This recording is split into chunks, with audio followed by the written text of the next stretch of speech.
Hello again, everyone, and welcome to Time Traveler's Coin Exchange. Tonight we're going to have episode 28.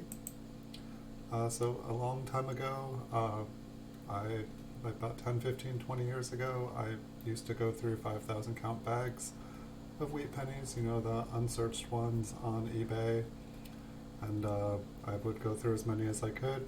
I would make solid date rolls out of them, sort them out, take the better ones, put them in like these boxes here, flip them up, put some of the better ones away as well in rolls, and I just went through hundreds and hundreds of bags of them, and I didn't quite know 100% what I was doing, and I always assumed that all these coins were priceless and that I would retire on them, and so it's been a fun experiment going through them like 15 plus years later, and kind of like seeing what I thought was valuable then, and now I, for the most part, sell graded coins, mostly certified by PCGS, and so I'm dealing with more high-grade coins. There's whole levels above what I'm doing, but I've come a little ways.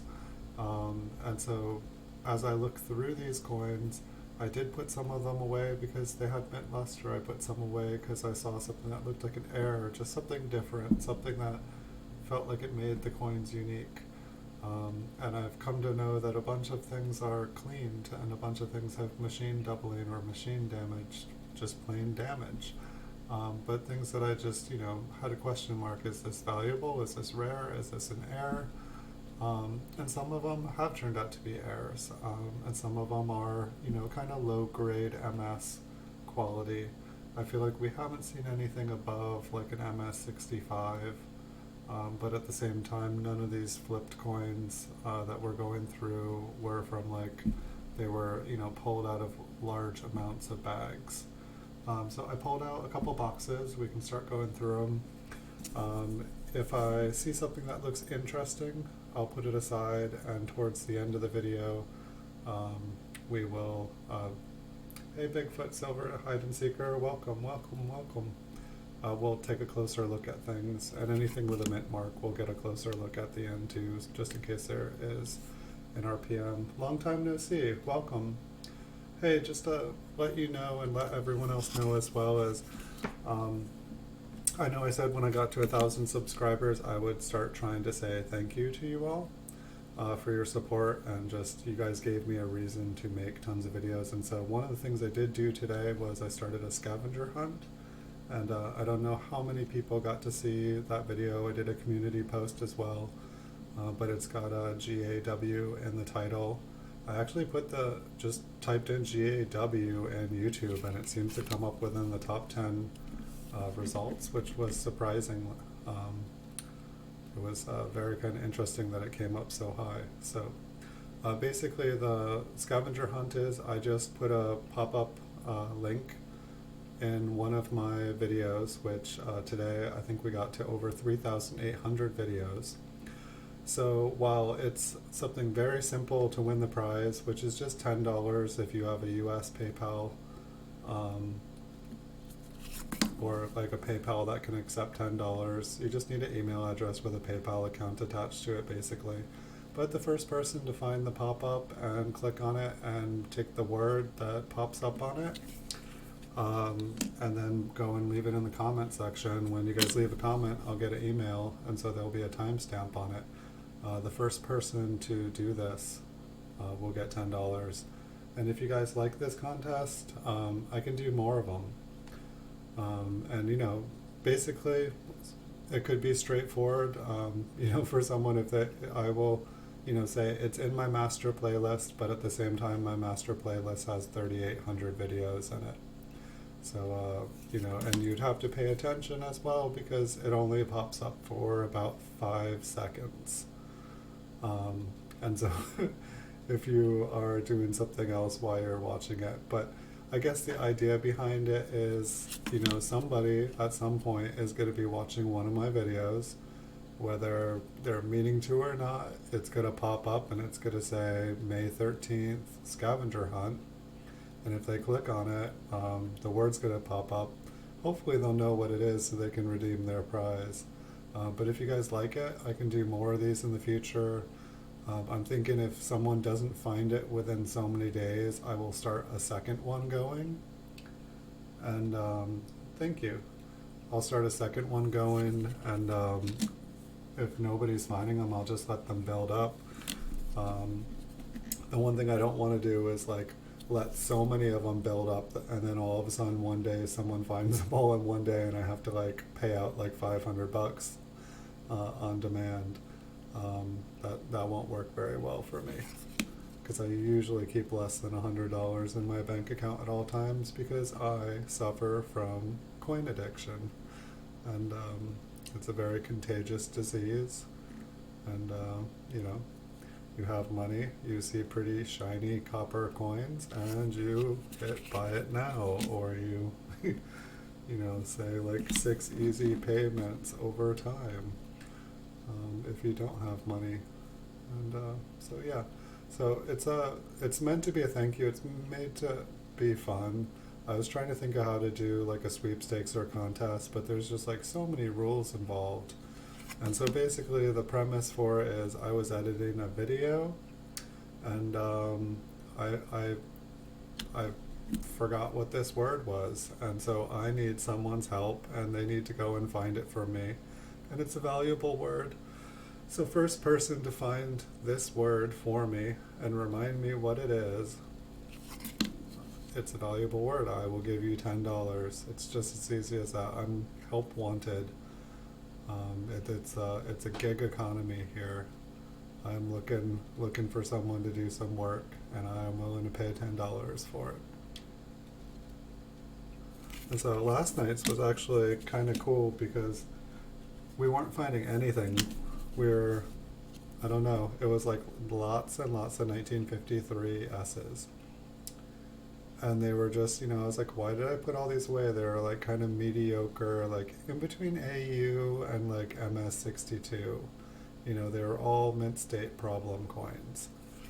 And then when I started to like do the close-ups, it was like, is that an RPM? Is that an RPM? And I definitely found three RPMs that I've never seen before. I believe they were all 1953. And so that was kind of cool.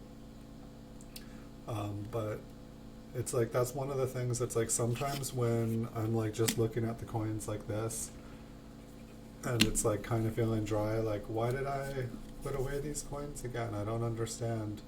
I feel like oftentimes those boxes end up being the ones that are most interesting when I go up close. And it's like sometimes it's like everything's machine damaged, like which essentially is like machine doubling or like just really deteriorated dies, so like just funky things going on, you know, things just don't look the way they should, and that kind of thing confuses the heck out of me. I'm like, well, this looks way cooler than this double die does. Why is the double die worth all this money and this worth nothing?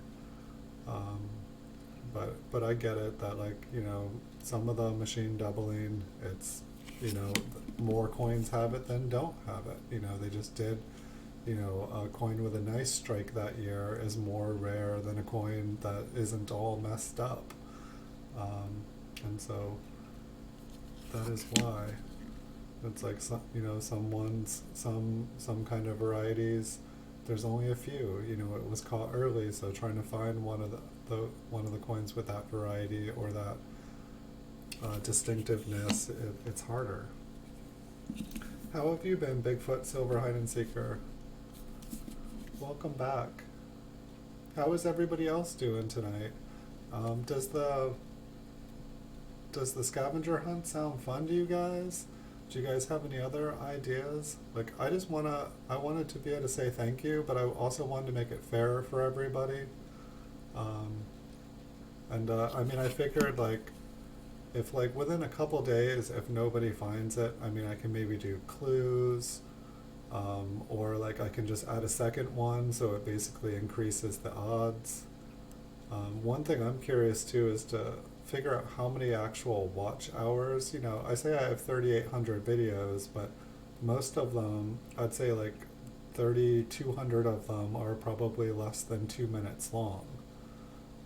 So it's like how, I could do the math, but it's like how many hours of footage does someone actually have to watch before they would be guaranteed it if they were paying attention?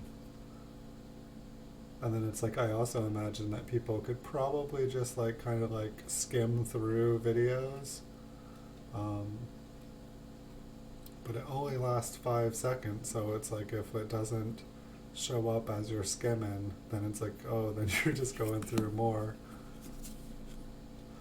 But I think someone at some point is going to be very happy. This has a really nice reverse. I mean, it's a brown coin, but looks good. You're tired there? I feel a little tired tonight too. I've been kind of amped up. I was kind of excited today. Like I've been wanting to do the scavenger hunt for a long time now. That bee looks really fat. And that eye looks really faint. Kind of looks like the eye got pushed in. We'll definitely take a look at that one. I felt like I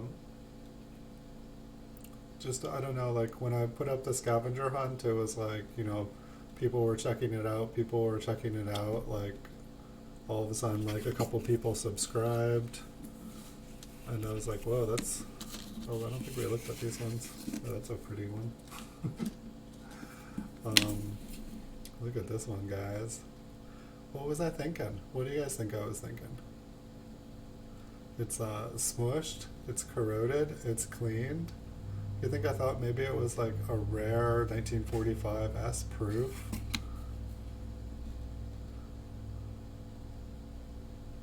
Is that some purple toning down on the bottom? Yeah, I think it is. Despite everything else, it's got some purple tone. Was that enough for me to be like, oh, that's cool? I like that.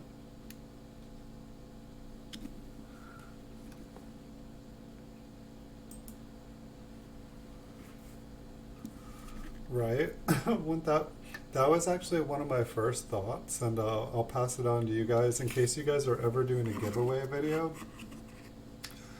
Like, granted, there were things going on at my house, so I was very lucky to be able to even make the video earlier today, because it was like a minute and 39 seconds between chaos. Very loud, copyrightable chaos here, and so. But I watched it after and I was like, okay, that was a pretty good video. And then I was like, wait, like 50 people have already watched this video in like 20 minutes. I was like, wow, that's like better than any of my other videos that I do. And then I was like, dang, I should have made like a 10-minute long video. I'm like, just this video here? Because I'm like a third of the way towards, the watch hours.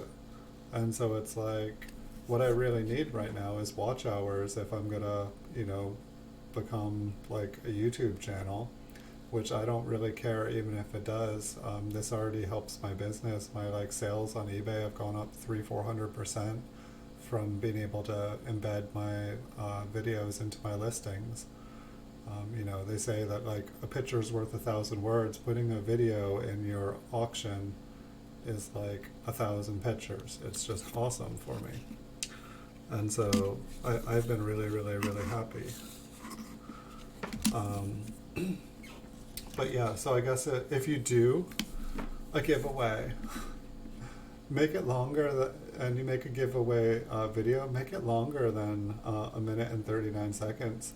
If YouTube likes 10-minute long videos, make a 10-minute long video. It's like, yeah, you would have to make a lot of videos if you have 1,000 people and everybody watched it, but everyone's got to have their notification on and everyone has to like do their part and be awesome. But I mean, wouldn't it be interesting actually, like, it's like if a community of people all like got together and supported each other and like every single person was like part of the business. And like everyone watched everyone's videos, and then like everybody all the money went into like one pool. I know someone would like embezzle it all or something, that's just human nature. But it's like if everybody like, like pooled and all like shared the money together. Be pretty cool.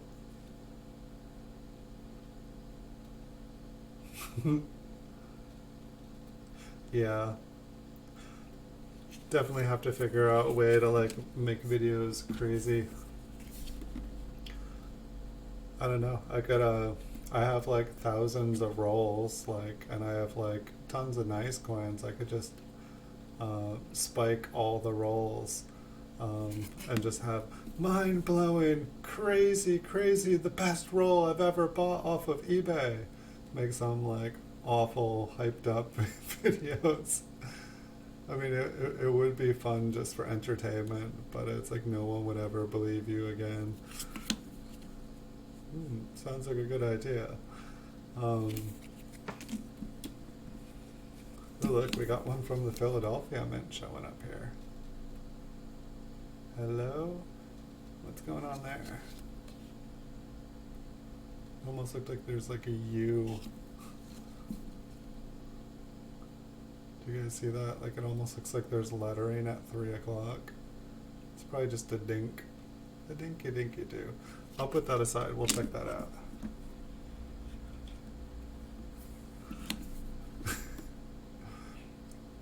Yeah. I don't know. I think that's one of the reasons though I think that I don't get a lot of views on my videos, is because I think they're too short and I think YouTube doesn't recommend them. Maybe my videos are just awful. I don't know. But it's like I'll type in, like 1941 P Lincoln wheat cent, and it'll like show me like 50 videos that have nothing to do with a 1941 Lincoln wheat cent. And so it's like part of me just feels like they show you what everyone else is watching and then they figure, well, that's what they want to watch. It's kind of like a one size fits all instead of like everything actually being, it's like if you Google something, you get what you Googled.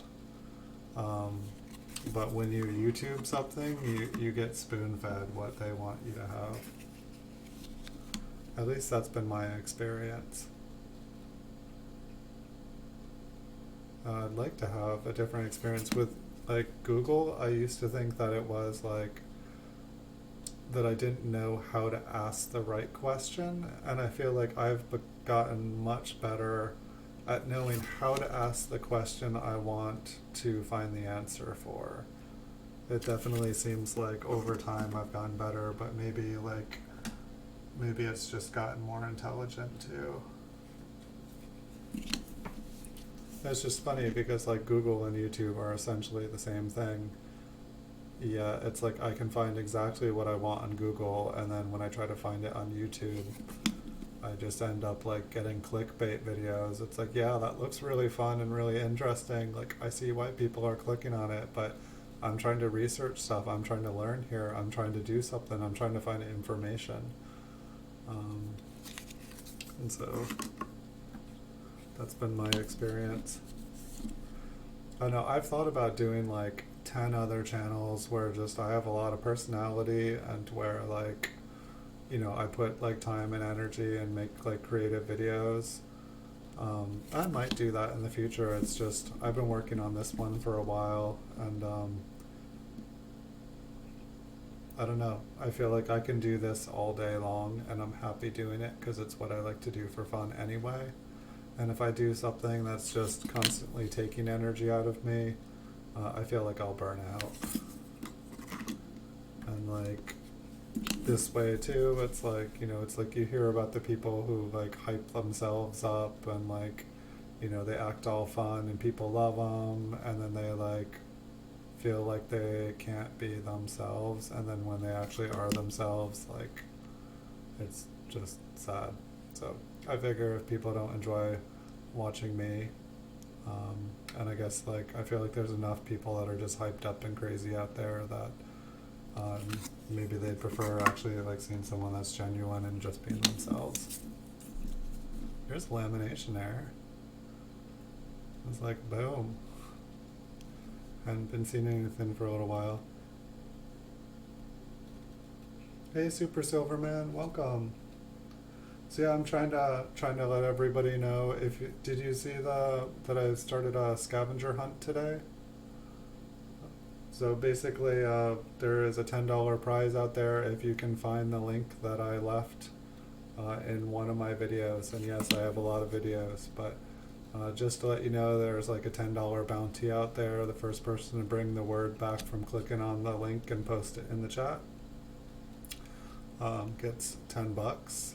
And if you guys enjoy the contest, I can do it regularly. And we can figure out other prizes other than cash if people would rather get coins or something. I just figured this way I could give more. I could give more this way. Well, give me a couple beers. I can get kind of twisted on here.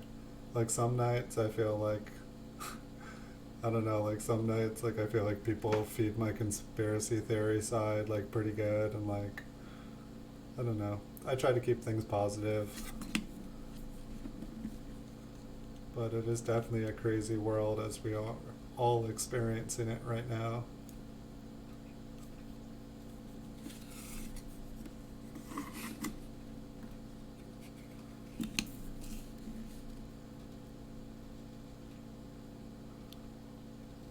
Kind of interesting.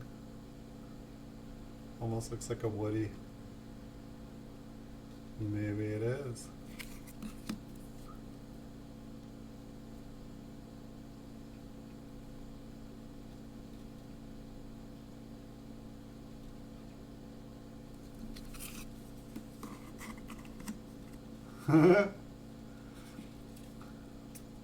Oh, how did you know all the words?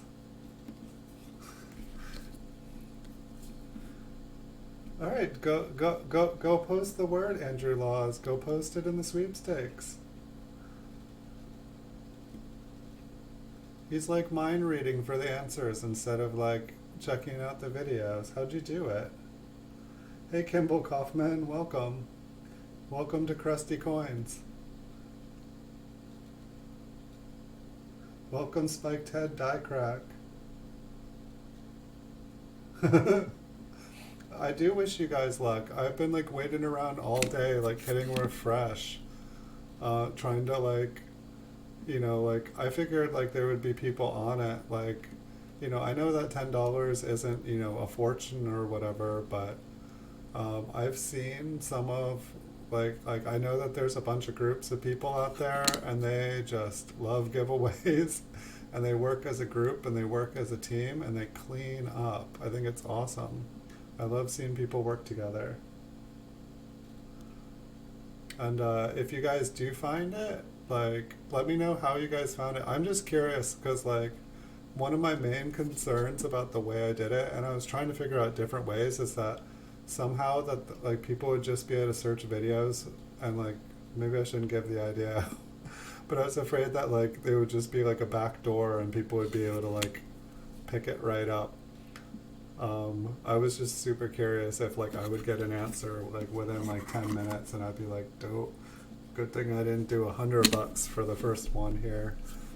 So part of this is like testing it out. What's going on there? Is this another lamination or is like Lincoln just... Looks like he has his like mouth, his like jaw wired shut.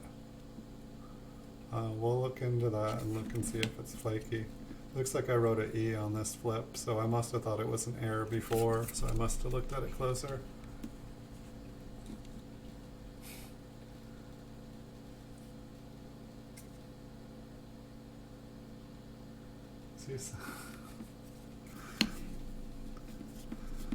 So yeah, actually I will give you guys, I don't think it's fair to like give hints, but like literally like to like it's just funny like because I know you guys are like guessing things like, you know, that like I talk about a lot or just like are in my vocabulary, and I was like, gosh, when I started to try to think of like what the word was gonna be, I was like, wait, no, they're gonna guess that it's something that I would, you know, be thinking about or talking, or that it would be coin related or like, you know, just something like that.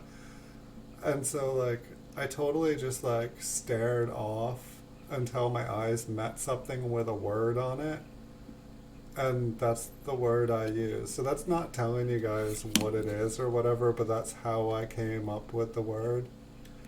And I feel like, what's that movie? There's like some movie, like The Usual Suspects or something like that, and like the guy's being interviewed telling the story, and like he was just like making up his entire story by things like pictures and like just words and stuff around the room, and like everything was just Kaiser Sose. Yeah, that's not the word. um,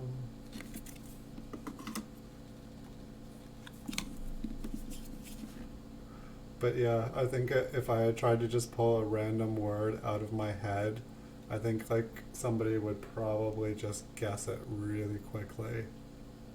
I was actually interested too that like I wasn't just getting spammed like a bunch of people just guessing random answers.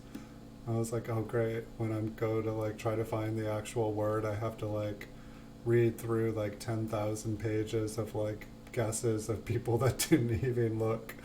Like somebody just like using every word in the dictionary one after another, like, well, you said it's a word, so it's like, there's, 38,000 words in the dictionary. I would just copy paste each and every one of them.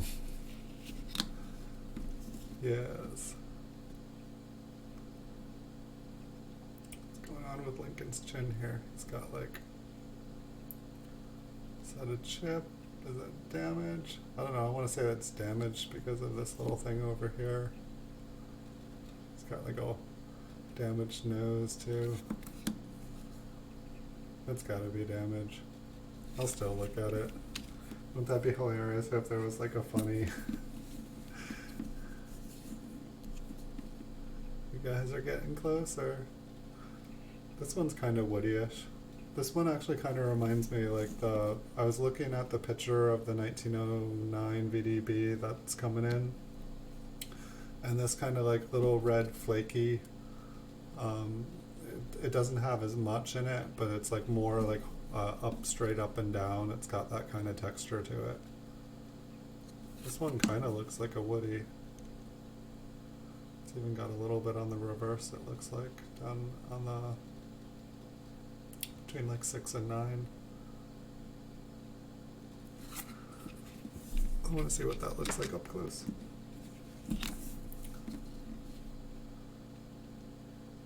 So the funny thing is, it's like, most of these 1941s, there's no reason that I would have kept them. So my guess is that there's actually something interesting going on with each and every one of them if I was zoomed in.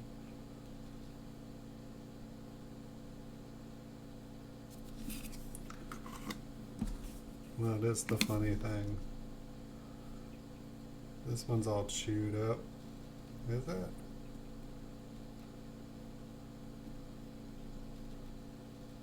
Looks kind of chewed.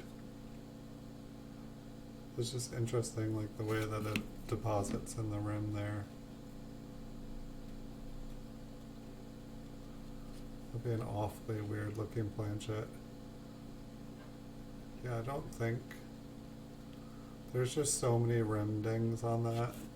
I don't know, I'll look at it.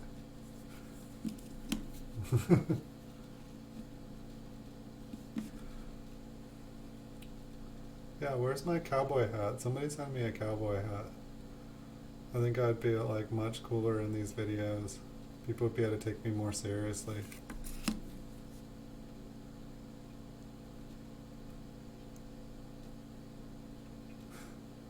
Yeah, I have some like really nice Lincoln Afro airs. Like he really does have like some cool hair. That's why he probably had that like big hat. Like to like tame that bad boy hair. So is this one all smashed? I'm guessing someone tried to take the wire cutters to it. I'm guessing the only reason this one's in here is because there was a little bit of mint luster on the front, but if they were trying to cut, where's all the damage on the other side? We'll look at it.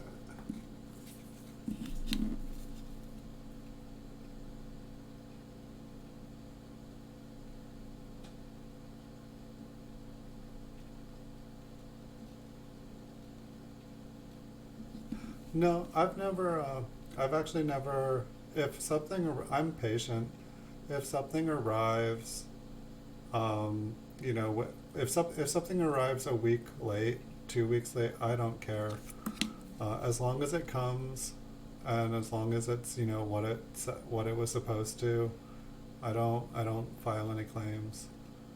Um, you know, it's like I sell and I know how the post office works, and the post office, you know, like, I'm not trying to bash the post office here, but it's like one out of 100 packages gets lost, and like I try to like mail stuff professionally.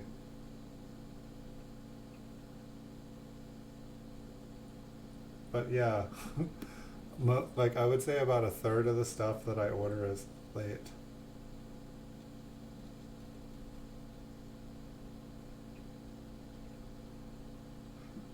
That's interesting.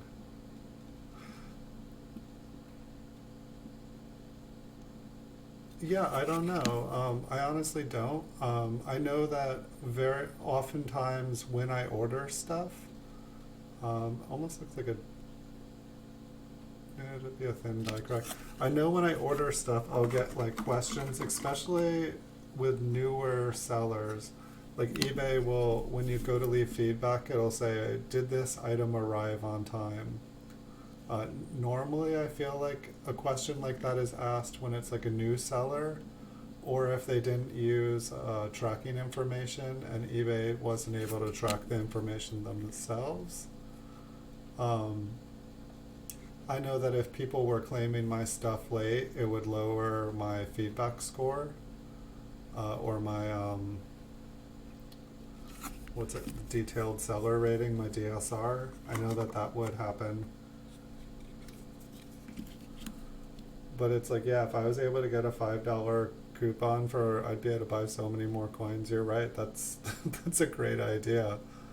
Um, I mean, it's like technically, yeah, it is guaranteed. I think that the seller is protected as long as they sent it out by the time that they were required to do it. And it's like eBay must just eat the money. But it's going to come out of, you know, the more it happens, it's going to come out of somebody's pocket. It's not going to come out of eBay's pocket. They'll raise the fees. Like it's like they've raised the fees so many times over the years. For me, it's like the prices are like night and day to what they used to be. They're like, oh, someone's making a profit. They can make more here.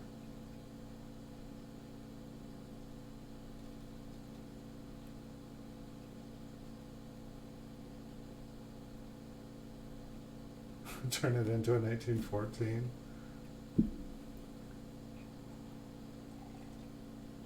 Hey, Kevin Myers, welcome. Doing pretty good. Excited about the scavenger hunt today. Um, if you guys haven't checked it, it seems to come up like right on top of YouTube. If you just type in GAW, not even through my channel, it's like I'm in the top 10. Half of the day when I looked it up, I was like number 2 just for typing in GAW. Like, if I type in like Lincoln Cent, I'm like 50 pages down, even if I make 500 videos in a day. It's crazy.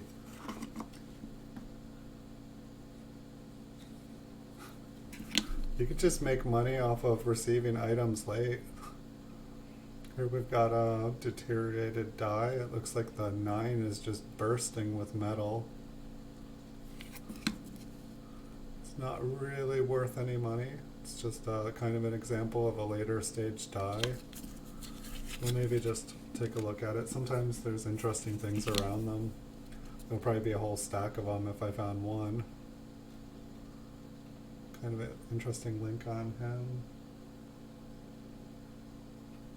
So yeah, if anybody missed it, we do have a scavenger hunt going on.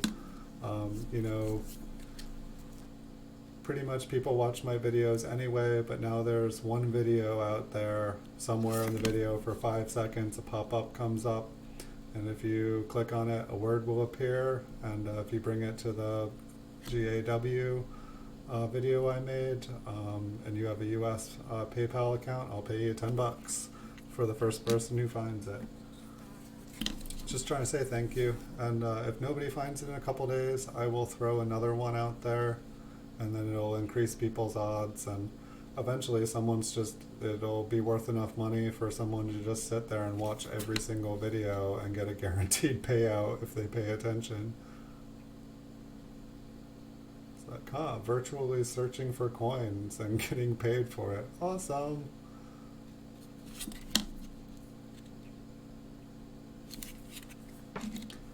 So once we're done looking at all these, we'll go through and look up close.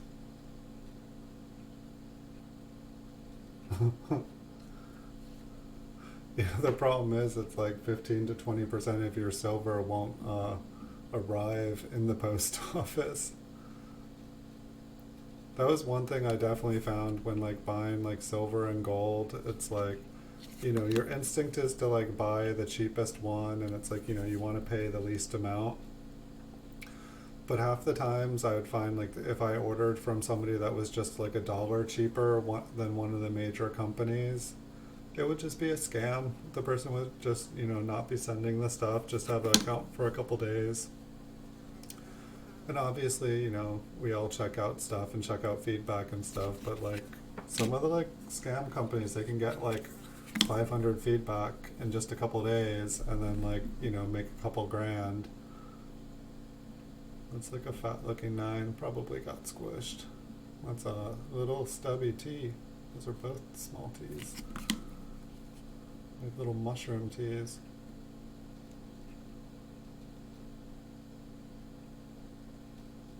Which states are S mints worth more? 31S. That would probably 1909S, 1909 SVDB. Most of the ones like those are the best of the best for S mints. There's some later ones like there's some variety coins even like more modern, like the 1970S. Like if you get the small dates are worth like enough to get them graded.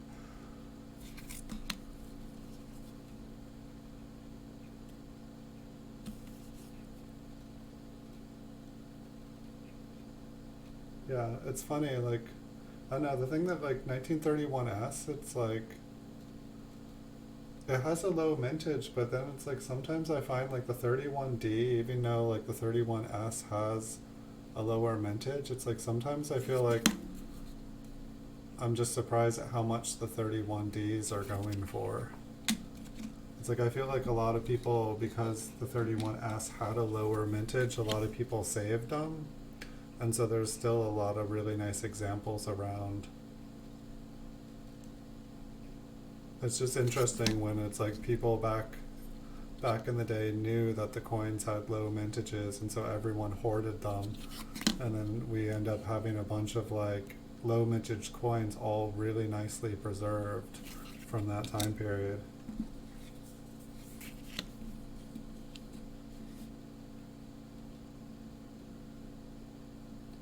I feel like I was able to learn a little bit, more than a little bit, learn a lot from Chuck's book, looking through Lincoln Cents. Is that just a scratch through the wheat ear? Probably. It looks, I don't know, we'll take a look when we get back. This one looks clean to me. Cleaned and some rim damage.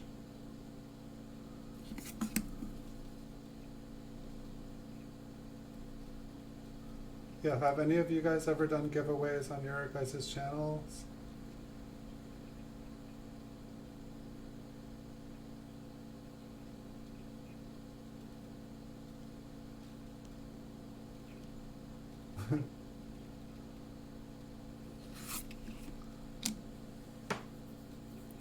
Yeah, I feel like they've been talking about like killing the penny forever. I think I actually read that in Canada they did kill the penny. Which it was kind of interesting when I was like looking through a box of world coins that I had had for a long time, and just whenever I was roll hunting I'd put all the world coins in it. And I ended up with a ton of Canadian ones, and like we were able to pretty much go through all the transitions, and I wasn't aware that, or I'm pretty sure it seemed like the Canadian ones ended up doing like a copper covered zinc or like copper covered something. But it was fun to like get to see all the different transitions and stuff, and then it was interesting that it just like kind of they died off, and I was like, wait, what comes after this? Where are all the newer ones?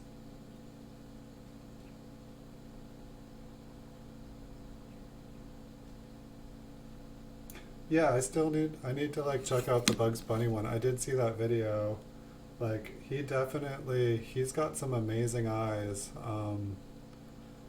Like I want to be able to do what he does. Like it's like I want to be able to like look through my slab collection and be like, this is undergraded. Like this needs to go back. And I am starting to question stuff that I see. But it's also kind of disconcerting in a way when it's like, he'll send the same coin back 5, 6 times, knowing what it should be, and then finally he'll get the grade, and all of a sudden it goes from being worth a couple $100 to being worth a couple $1,000. But it's like, shouldn't that coin have come back that grade the first time? Like, if we're paying an arm and a leg for professionals to check them out, shouldn't they come back just like that?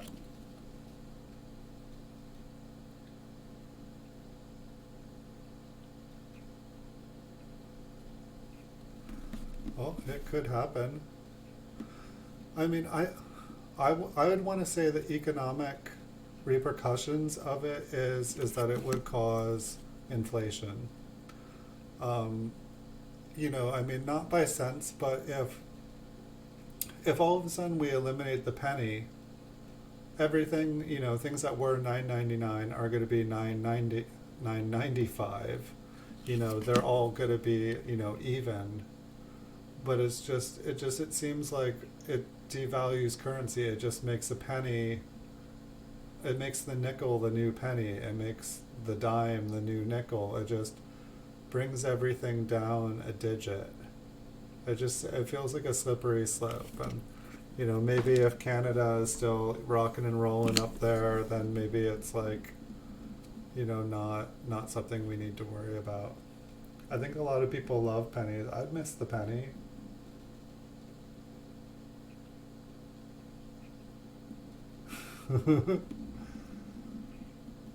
But yeah, like I was asking him a bunch of questions, and he was like really, really helpful and knowledgeable and like willing to answer questions. And like I've totally sent him some lowball offers on his coins on eBay. Like he's got some Proof 68 Cameo wheat cents that I want, and I can't pay $1,000 for one coin. Like I can't sit on it that long. I need to be able. I can spend $1,000 on 50 coins, but I just need things that are more liquid. Um, but yeah, some of the coins he has, like they just make me drool. I'm just like, oh, I want it. I need what are they called? A beautiful older woman that buys me things that I want. I need a sugar mama. If anyone knows a sugar mama named Penny, introduce me. I'd like to meet her.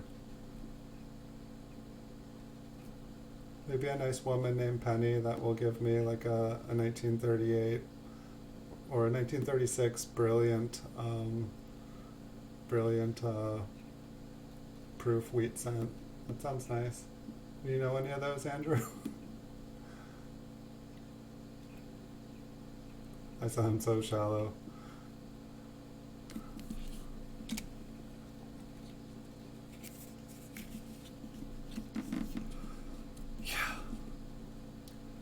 It's just amazing though. It's like, I guess that's another thing for me too is that like if you send in like a rare variety and you're sending it in for like 5 experts to look at and they're looking at it under a loop, I feel like a coin should come back with a proper attribution of what variety and what die it is. Like if you send in a 1950 55 double die and you just put it in, it shouldn't come back in 1955. And maybe that's a bad example. Like maybe they would attribute it. But it's like, it seems like I see tons of coins that are in slabs that are a variety, and it seems like they should attribute them without having to pay more money just to have it attributed. Like it seems like every single person looking at the coin should know what they're looking at. They should be the best of the best.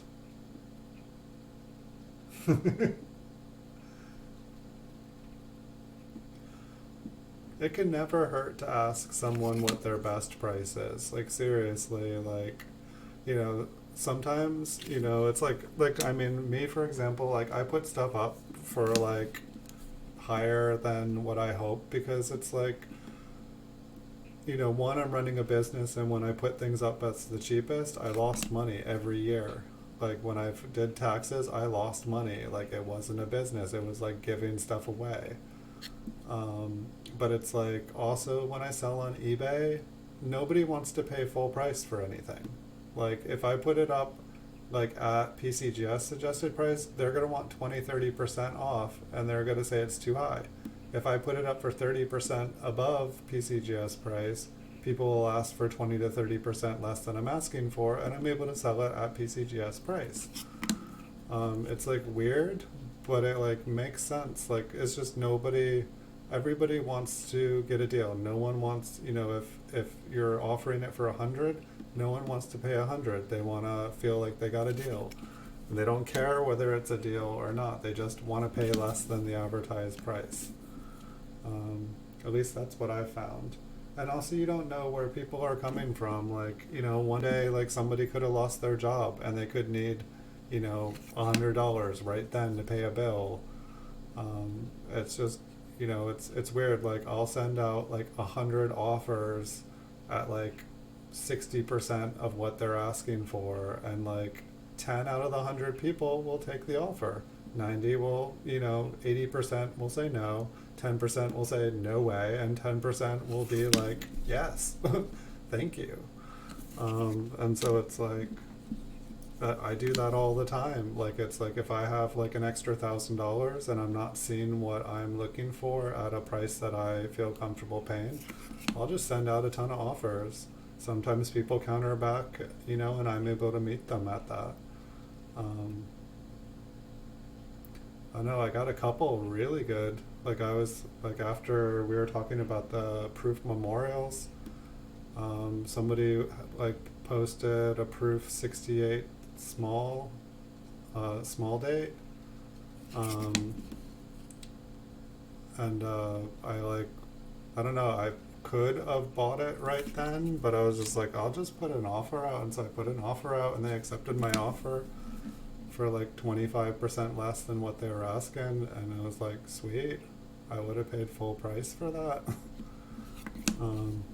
But it's like sometimes I just, you know, I take a chance. But I was like really happy to pick that one up. Like I think I only have a few proof 68. I'm guessing that's an eyelash.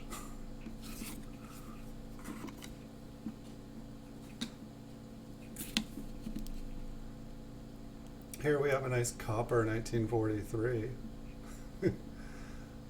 This one's been in my collection for a long time. Isn't it beautiful?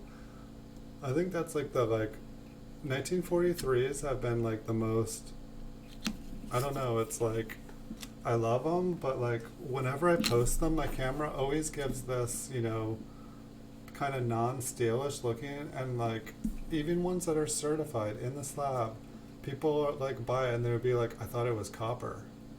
I'll be like, I even wrote in the listing, not copper. And it's just like people watch those videos where they're like, you know, like copper 1943s, it's worth a ton of money.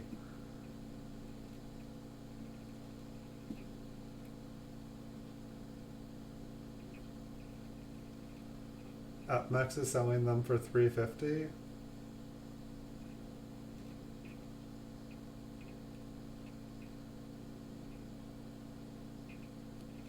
You took some small, large, and large, small 1960s. League of Legends. Um, Wait, was that part of another question? Yes, I used to stream. I used to stream games. I think I was thinking about that I should add into the giveaway thing. I did not, and this is unfair for anyone else, but I did not put the link into League of Legends or any of the gamings. It's in a coin video. I didn't even think about that till after. I was like, and some of those like gaming streams are like 20 hours long. That would be like so cruel to make someone like watch like hundreds of 20-hour long gaming streams. Not that they were fun. I had a good time.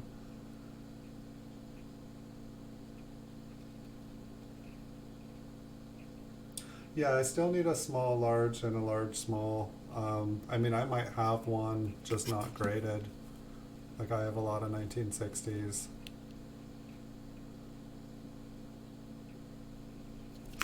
Yeah, it seems like we ran into like a batch of 1943s here all of a sudden. I don't know what's going on. We're not going to find any RPMs in here. I think some of these, like say these ones here, I think I was just selling these for like $1 a piece when like way back on eBay. Like this is when you could like sell a coin and put like a 30-cent stamp, pay a 30-cent PayPal fee, pay your 8-cent eBay fee, and still be able to turn a 30-cent profit off of like a 10-cent coin. Like that was my business. I would sell like 1,000 $1 coins and like net nothing. Enough to be able to do it, but it was kind of like it was like work yourself to death. And I was like, yeah, maybe I should just sell 100 coins for $20 a piece instead of 1,000 coins for $1. Make more money, work less, smarter. There's nothing wrong with that. I just for me it was just if you're referring to like selling 1,000 coins for $1, I definitely I see quite a few people are still able to do that, and I guess they're still able to send it in the mail, but like the post office here, if like you put like a penny in a mail in a letter now, they charge you like $4 like on delivery. Like they don't let anything, like someone was trying to send a couple seeds and they got everything returned and told them that it would be $4 for everyone just because there was a seed inside it. I was like, that's outrageous, but you know, the post office is about to go bankrupt.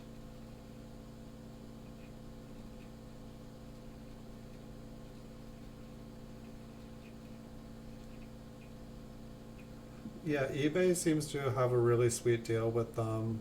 And that's one thing too. It's like, that was one of the things I was like trying to figure out. I was like, if I have all these coins, I can send them to people for free. Like, I don't really mind, like, losing, giving people coins for free, but it was the postage. And then I was realizing like, yeah, like it costs even more. It costs like between like 286 and like 340 to send like, a coin to someone on eBay with tracking. But if I was sending it, just at the post office, I think it's like 458 just to send something with like something small, just an oversized envelope. Oh no.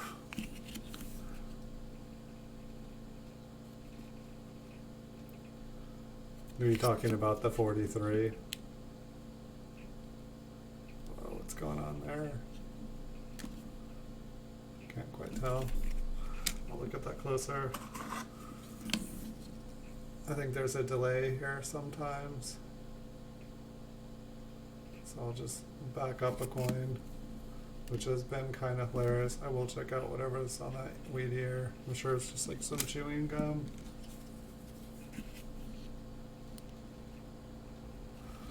Oh. And that was like probably like 5 or 6 coins back. Does this one have toning? Gosh, is this like a really dark steel scent?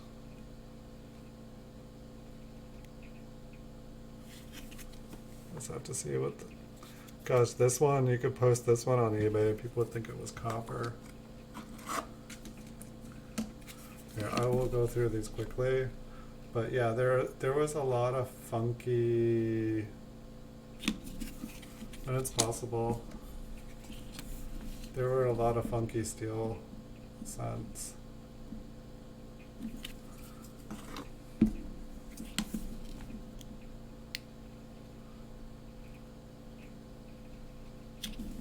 We'll look at a couple of the ones.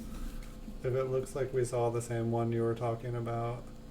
So that one kind of looks like it's like Poor Man Double Die or something. The 4 is all stretched out too.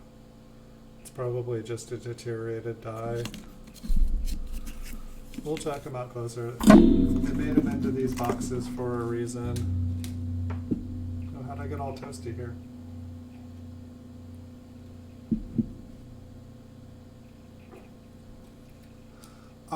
I did, but all the tools that I used, they weren't good enough real time. Like you can do like save searches, but it's like pretty much eBay. The best that I could get eBay to do is every morning it would send me one email telling me if anything within my search criteria at a price point showed up. And I think maybe once or twice there was a coin, but it was more like, you know, when someone put like a modern Mint State 67 Lincoln Memorial up at a good price. That's when I found it most helpful. I check eBay every, 10-15 minutes or something like that. Even, if I'm just sitting there, it's just constant. I just hit refresh. And honestly, I used to pick up quite a few deals. I would say maybe like once every 2 to 3 days, I actually like refresh and like am able to like grab something like right away. Most of the time, I've been getting better deals at auction.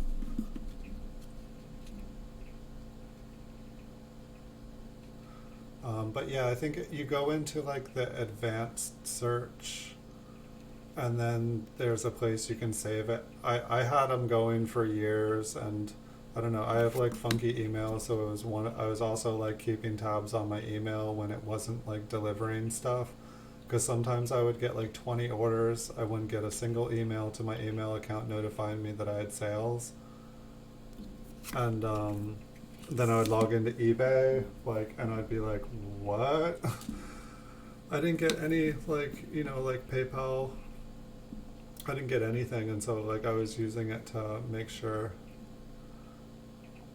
Not sure if that's clipped. It doesn't look like it's clipped all the way through. If it is, we'll take a look. But yeah, I finally ended up just getting rid of them because it was just like 2-3 more emails to delete. And I also noticed that when I went to like my me profile or whatever it's called on eBay, like the About Me section, it showed all my saved searches. And I was like, okay, so that's telling eBay, that's telling everybody else precisely what I'm looking for, what my maximum price point is. I'm gonna delete these because it's giving other people information about how to sell stuff to me at the highest price possible. And since I removed those, like the prices that I've been able to buy stuff at seems to have significantly gotten better.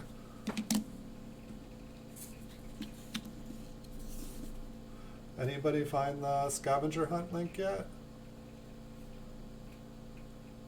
I guess I haven't checked my email since I've been doing the videos here tonight. Yeah, that's what I thought. It's on that same page where if you have followers, it shows who all your followers are. Like I think it's like you don't click on the, or maybe it is above the feedback. I'd have to go on eBay, but I can't remember if you click on the username's name. Or if it's just above the feedback. I'm not even sure if there's like an about me or if like at least nobody uses it anymore. Like I was having like some crazy trolls doing like some like long haul scam on me. I think it was like competitors just trying to like deter me from doing business. It was like pretty crazy. Like I was continuously, it was this long chain of people ordering. They were ordering stuff, and then they would receive it, and then they would say item not as not as described, and so I would pay to send them the item, and then they would say item not as described. So I would like take the return, happy to, and then they would not use the label that I sent to them, and then they would send it cash on delivery. So I would have to pay to ship it. I would have to pay the eBay, or I would have to pay the PayPal fees because they don't refund them after last October. Then I would pay for the label that eBay would generate, and then I would have to pay cash on delivery for the item that is being returned to me. And so if I don't accept that item, they get the item back. And I've had to and I'll have gotten like basically jacked for all the other fees. But they were just doing this continually. As soon as I would get one back, they would do it again. And it's like, obviously I was blocking the accounts, and it got to a point where I'd have to like check everyone's zip code, and I was having to turn down offers on people, just because it was like getting super scammy. This one looks like a Woody. The front more so than the back. I like the pattern on the front here.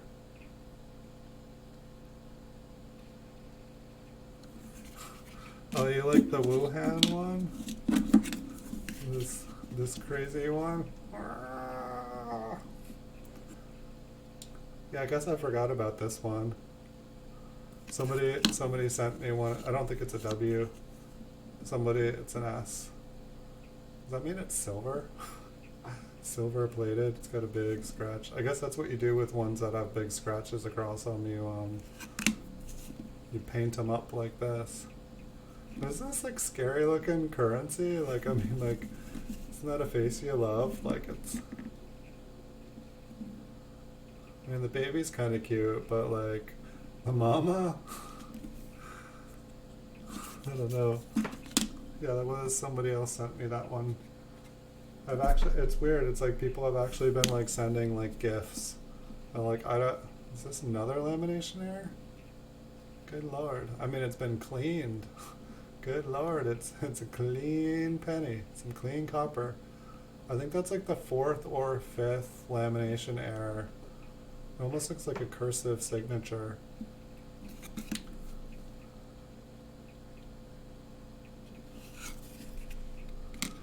Yeah, some of these boxes, it just seems like I should have just like wrote like air box or something.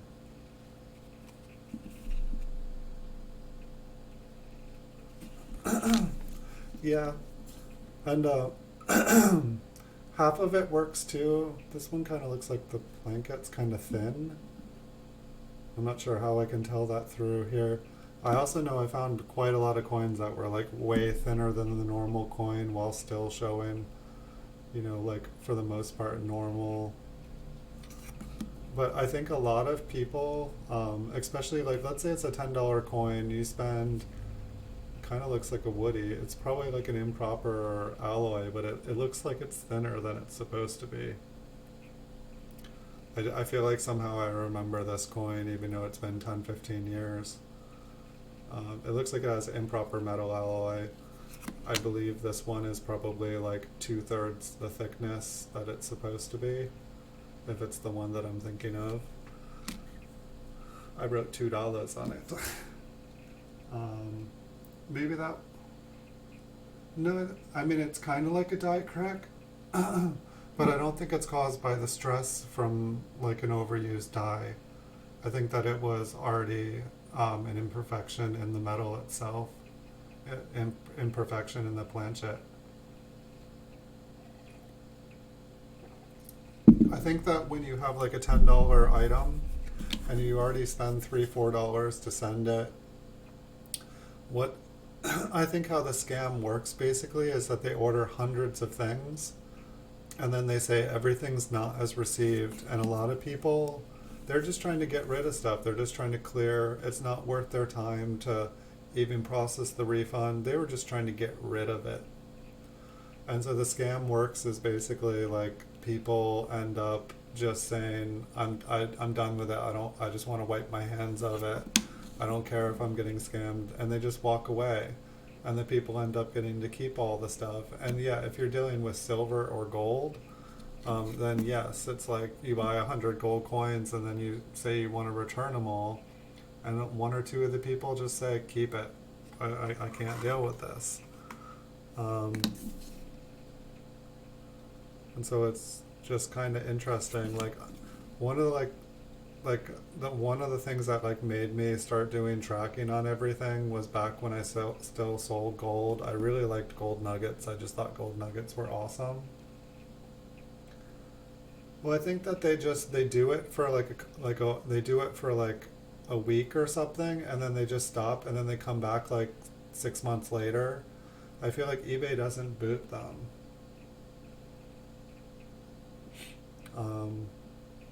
But when I sold gold nuggets, I'd have like somebody buy the stuff, then they would claim they never received it, and then they would be selling the gold nuggets on eBay, and they would use my pictures from my listing because they were too cheap to take their own photos. And like my handwriting and everything would be on it, with the weight of the gold nuggets. And like eBay would be like, sorry, it's not enough to I'm like, they're saying they didn't get it. Look at my photo on my listing. Look at their photo on it. You cannot tell me that it's not the exact same photo. You cannot tell me that they didn't, and they'd be like, sorry, it's not enough evidence. Like you need to refund the money. And it's just like, okay, so they're allowed to just rip me off. I get it. And so it's basically, it's like, you can like prove to eBay that the person's ripping you off, and they just are like, we'd rather keep the buyer and we make money off them ripping you off. If we keep the buyer happy, we keep making money. If we make you happy, we don't make any money. Yeah, that's what I used to get, like the nuggets. Like one of the things though I noticed is that even though you can get it close to spot, it's oftentimes, it's like when you buy a gold coin or you buy like a gold bar or something, it's usually 99.9 or 99.99.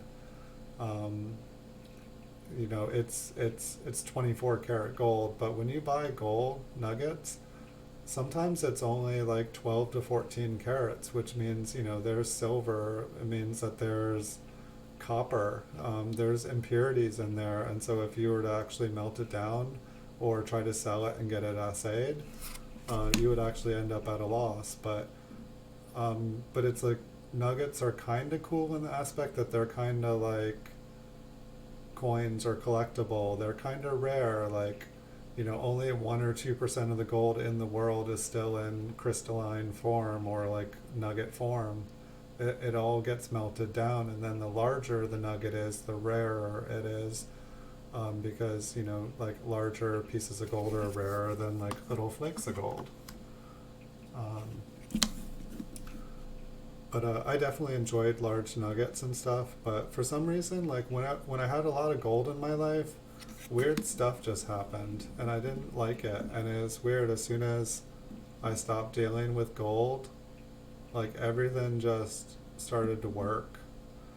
I'm not like super big into like energy and stuff, but it's like I think that like gold somehow holds energy. It's like how many people got like murdered for that gold coin, and then it got melted down, and how many people got murdered for that gold coin.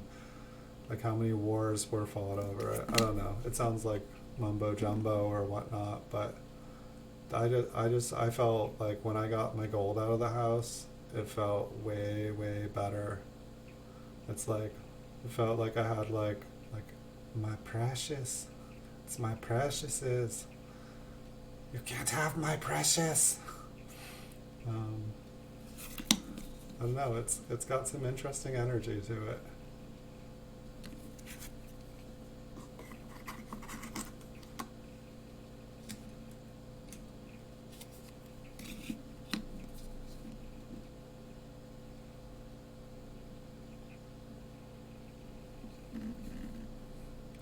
That's the one weird thing too. It's like, it's like I've seen like a couple smaller scams with copper, even with like PCGS graded like higher grade stuff. But it definitely seems like there's like I don't know, it's like people, I don't know, it seems like a lot of the like crazy people that you deal with, um, they're all in the gold and silver game. That's where the money is for them. That's where they can make quick money. That's where they can melt it down, send it off to the refinery.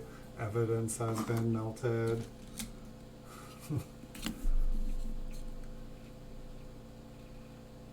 But I don't know. It's like I guess I just gold. It's beautiful. It's cool. The things you can make. Silver. It's cool. It's beautiful. Like I went to college. For working with bronze, and like I could have if I had enough money, I could have been making silver or gold sculptures. They would have been like crazy expensive. Um, but it's like I guess I kind of like I have an affinity for copper just because like I learned to work with it. Um, This one, it looks like the one has just been kind of scraped or smushed off. It's like a half a one.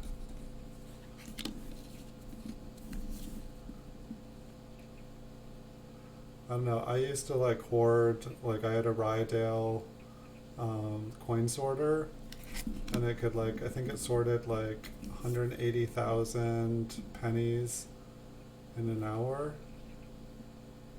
This is another, can't quite tell if that's just scratched up. We'll zoom in on it a little bit in a second. But the Rydale would separate it, and it's like I used to just, like you couldn't melt down the copper, but nothing was stopping you from like having bags of 5,000 count copper, and 5,000 copper pennies is like 34 pounds, and so like 34 pounds at $3 a pound, it was like $50 face value was $100 face value, and so it made a lot of sense to just separate the zinc from the copper and just keep it in penny form. Like, why make a bar out of it? Why spend all the money, melting it down? Why spend the money on gas and all the things that you need to make a nice bar when you can just have it right there in an easily sellable format? Hey, Kimball Kaufman. Or I'm sorry, you were here before. Hey, Starbucks, Jeff and Coins, welcome. Haven't seen you in a little bit. Welcome back. Hello, hello, hello, guys. It's nice to have some people in here to talk to tonight.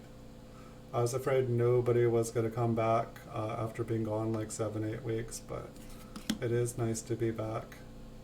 That's been one of my favorite parts about YouTube, is like I can't have conversations like this in real life. People slowly back away from me. They get tired, glassy-eyed. They go, yeah. Yeah, I'm late. I gotta go. Bye. That's one of the things I've really liked about YouTube, is like there's a lot of people that I can talk to about this stuff. That doesn't just instantly get bored. But not only that, but they know more than I do, and they're able to teach me things, and I'm hungry to learn more. I'm guessing that is, I don't know. There's a reason why it was in this box. It just looks like a rim ding to me.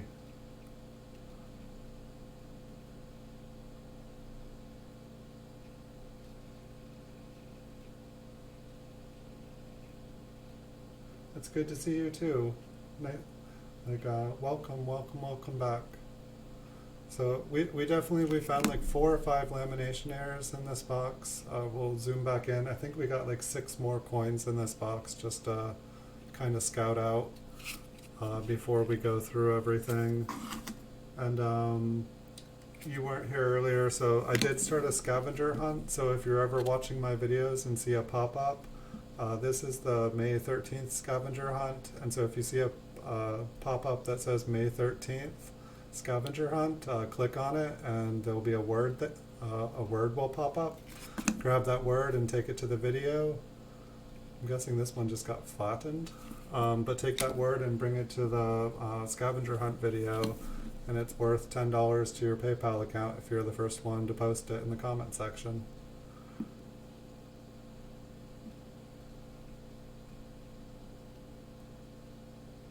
Nice.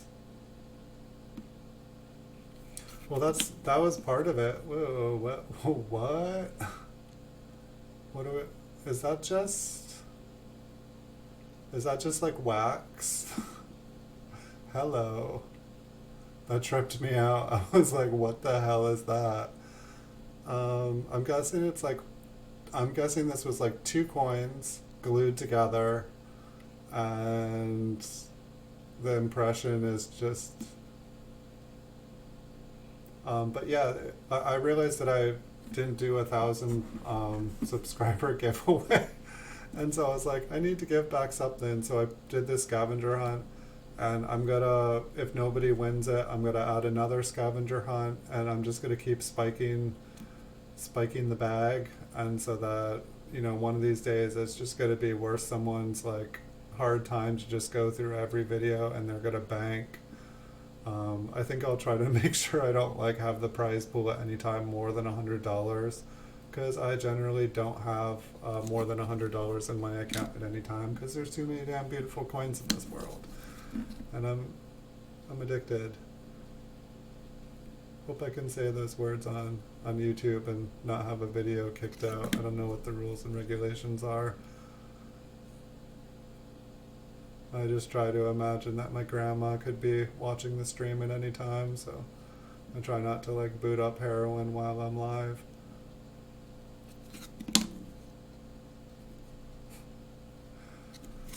Alright, just a couple more.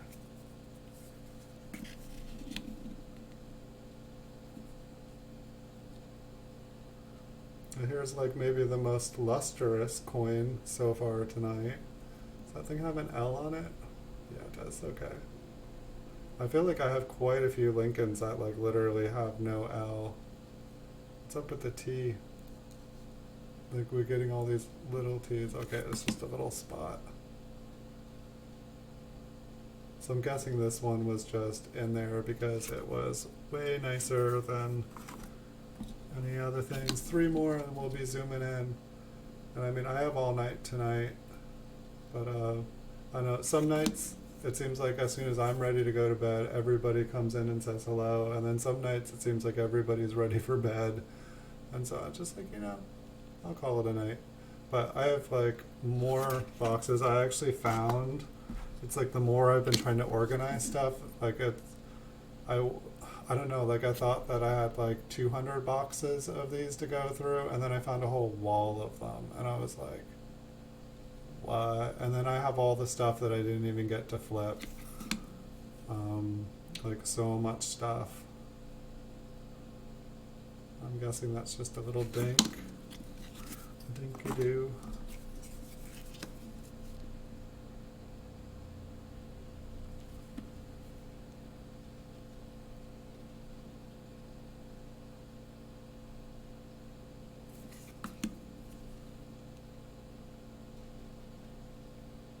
Alrighty. Let's see if we can get a good zoom. Alright, first, I'm just trying to remember how to do this right to like blind you guys the least. I'll make it nice and dark so that when I turn on the bright light, you guys will all scream. You guys ready? Alright, but at the same time, you guys don't get the reflection. Whoop. Alright, I think this is that one that had glue on it. Do I really have to go back? Yeah, I mean, look at this. It's just glue. It's a fancy parlor trick. Why can't am I really zoomed in that far?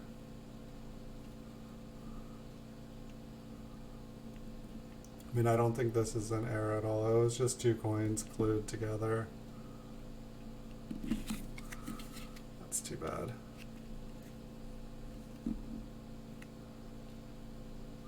It almost seems like I'm like more zoomed in than I normally am, which is fine. I'm cool with that. What was this one, like a rim?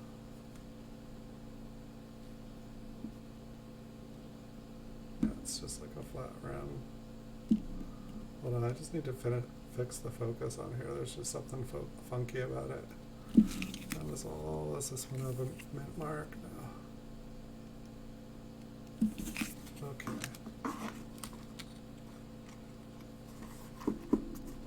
When a letter or number is overgreased, like when it's like missing or near. Yeah, no, I have like thousands of ones that are just overgreased, like the T and the R and trust, or the S and the T are just like gone.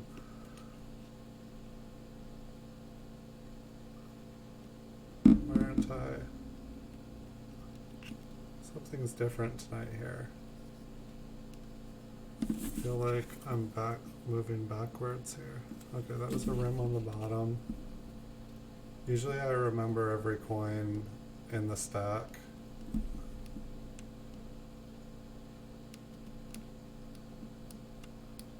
So I think this one just got smushed. And I think this isn't straight up and down. So when I'm trying to hold it up to it, it's on an angle.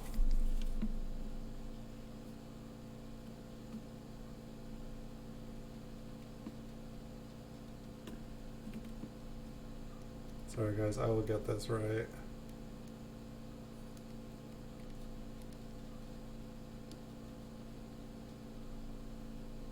It's weird, it's like I feel like it's just zooming in too far tonight.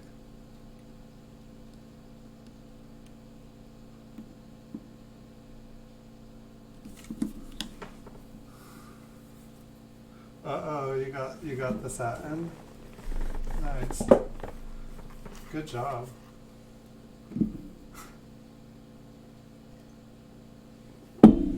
What's that? Whoa, where'd it go? It almost looked like it was like a wheat ear.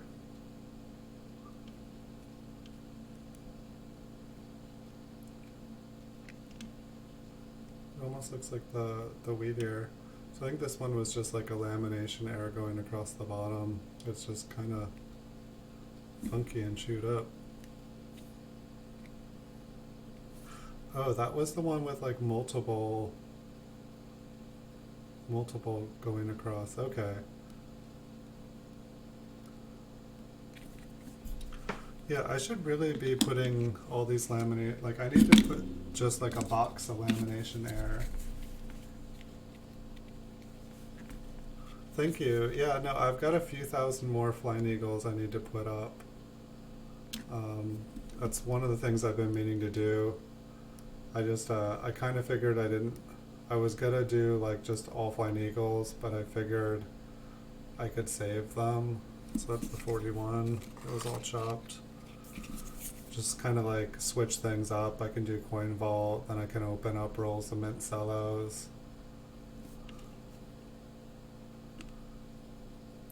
This is interesting. Like normally I feel like I can't zoom in on my microscope a lot, and everything's looking all sparkly tonight.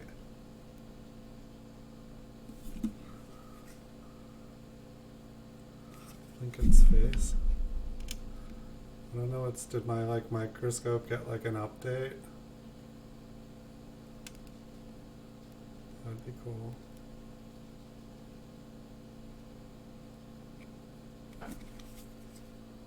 And my microscope is like tripping me out tonight.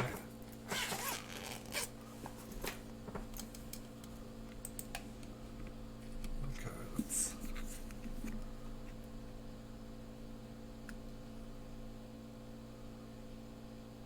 Yeah, I'm like way closer tonight.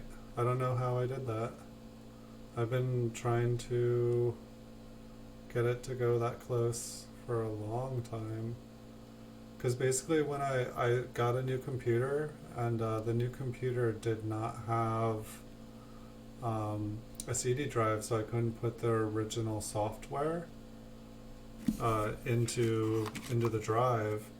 But when I plugged in the microscope camera, it had software for it, and so it worked. Yeah, look, I can totally like see the mint marks now. This is crazy. Or here, while you guys are here tonight, if you guys didn't see some of the, I mean, I'm pretty sure all three of these are RPM, so I'm gonna be able to see them awesome tonight. And check this one out. I think was one of the last coins I found last night. Like that one definitely looks like an RPM to me. But this is crazy. Like my thing's going in like twice as far as it has been since I've been making these videos. This one I think I have to turn it on the side a little bit, but there's like kind of like little remnants of an S to the side. It's not showing up here as well, this zoomed in this far, but there's basically like a little chunk of an S at the top and the bottom over there.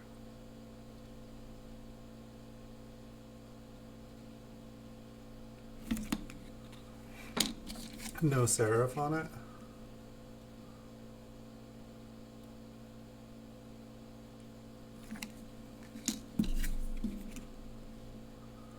Then this one, I think this one was it. I know this one almost looked better when it wasn't zoomed up. Like it was like the top was like, had like a sharp half.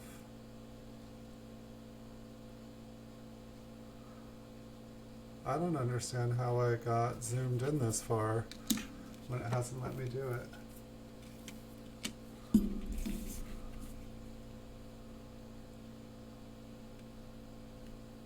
Well, this is cool because I was about to like cut the plastic cone off because it wouldn't let me zoom in as far as it used to.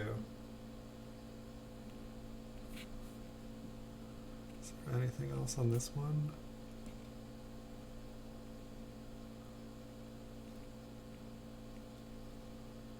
I feel like there was something else on this one. This is why I like look at all the coins beforehand.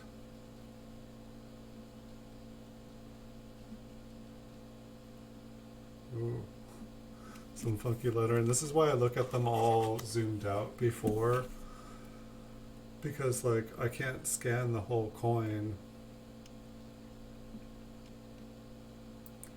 I don't know, like the end of that one, it could just be like a little line. It kind of looks split on the bottom.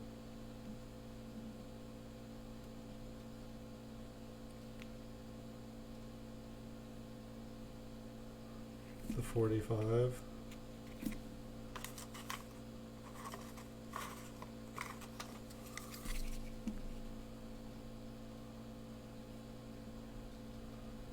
What's it all? Oh yeah, I found one crazy one last night too, where it was 1953, but the top half of the 53 was like double wide. I'd like never seen a 53 that had such like thick lettering, and I was like, what is going on? Yeah, the space in that 4 was tiny. I definitely noticed that. Alright, so this is the one.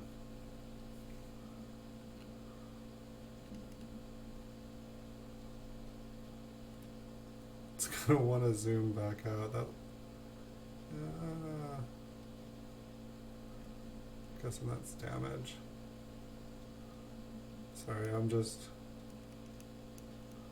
It's like I wanna. And then there was also one where like, you know how there's this like little recess underneath, and then it goes up under the or this like little space in between the coat, and it like went all the way up to here. I was like, what's going on?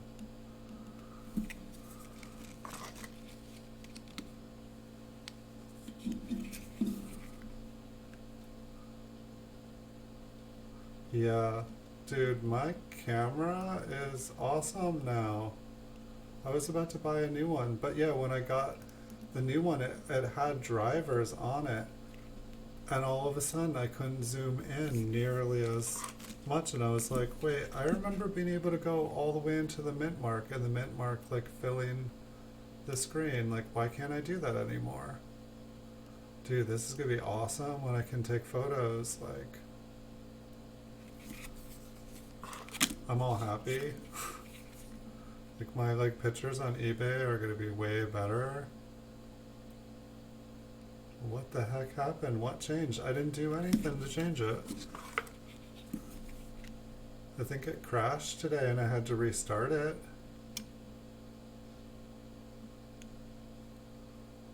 It's an interesting little notch on the 4 going up. Do they all have that?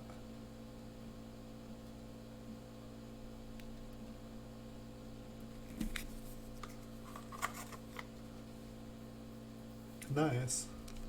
Congrats. Wait, this one was flipped over. Was I looking at something on the reverse?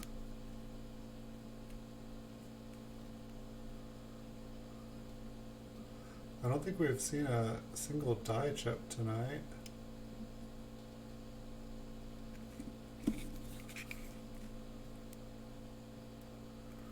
I'm just getting lost. That's the only problem. I'm not used to being zoomed in this much. I forgot what this feels like to like just, you know, it's like you're up, you're down, you're like, wait, where's the date? I'm zoomed in so far. I can't find it.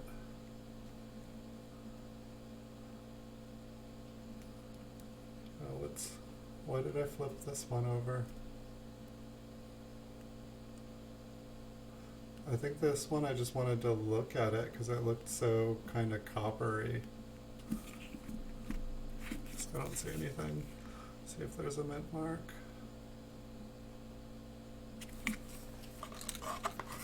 Well, I'm happy now. It's like, how many times can I get happy in a day? I think this one was just I couldn't tell if it was a scratch, and I really feel like I still can't. It looks like the metal's kind of disturbed. Doesn't look like, it looks like it just went in one direction. I guess there's a mint mark on that, we'll check it.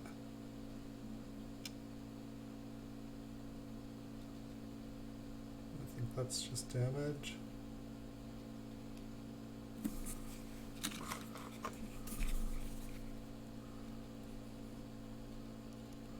Yay, I'm rocking with my 10-year-old dyno light now. I've had this thing forever. I was about to buy a new one because I couldn't zoom in like I used to when I first bought it. I was like, oh, I guess they want me to get a better one.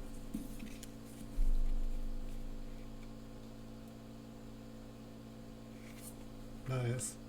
Yeah, this computer that I'm working on now, I bought this one for my gaming when I was streaming.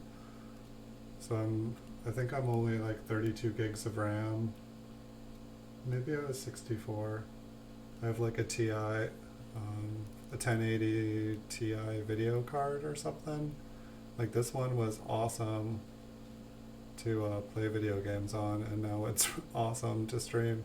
Because I figured I needed a really good one if I was going to play video games and stream video. Because otherwise it was not going to work.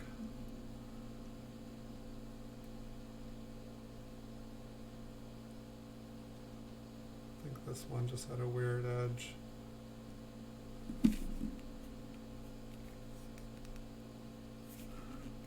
Yeah, I think it was up here.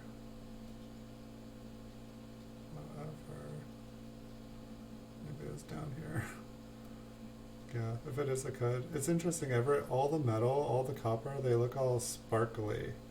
Maybe it's like the plastics. It's past your bedtime, Kimball. You're welcome back anytime. I don't host auctions yet just because I do, my main business is on eBay.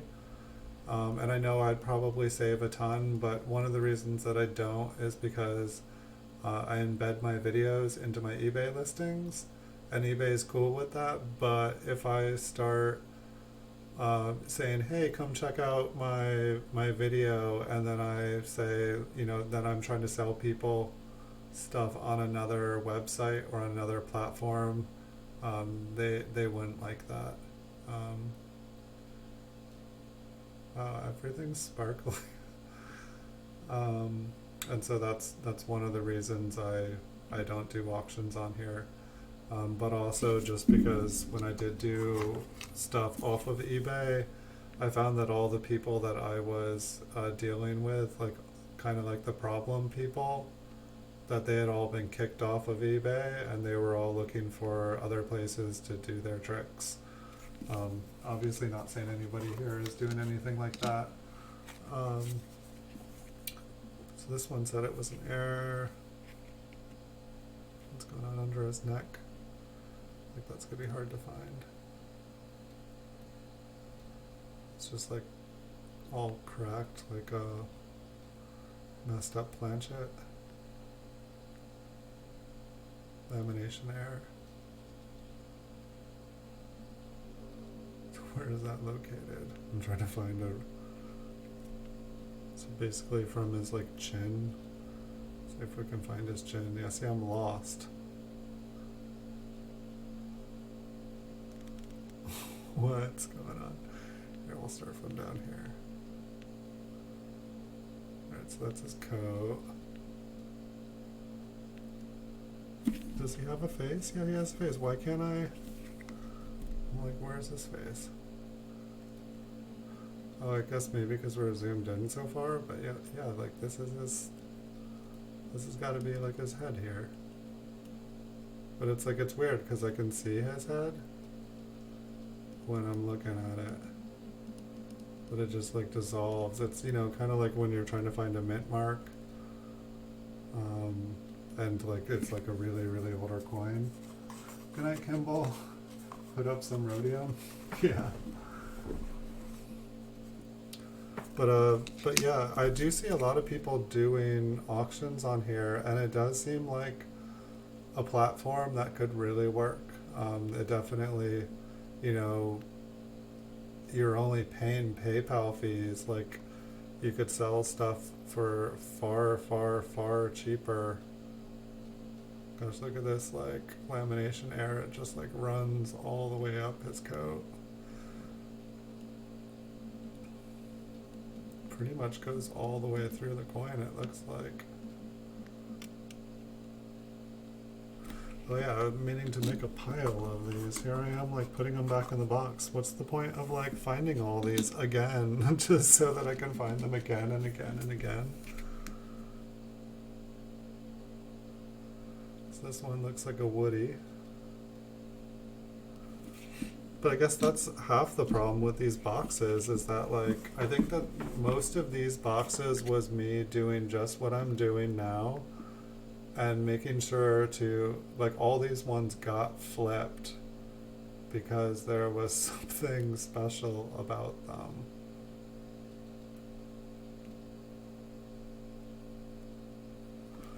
But, some of that specialness just turned out to be, like, damage. So it kind of looked like the tip of a 9. I was like, I should flip that over. Where's some? Okay, there it is. But yeah, I'm all jazzed. Like, I can, like, one of the things with, like, the RPMs is, like, I'd be watching other videos or other people looking at RPMs, and they'd be able to get, like, the RPM would take up the whole screen. And, like, here I could, like, get close enough to tell it was an RPM, but not, I wouldn't get that feeling of, like, yes, 100%, absolutely sure. Yeah, Google should buy eBay. I don't know, it's like, I feel like kind of like one of the things that like eBay, like, you know, like eBay owned PayPal, then eBay sold PayPal, made a fortune, but then it's, I don't know, then they didn't do anything good, and now they're trying to like force people to get, you know, do their new payment processing thing. But it's like eBay forced everyone to have a PayPal account, and people have PayPal accounts now, and they don't want a second. You know, it's like you don't want an extra bank account unless you need an extra bank account.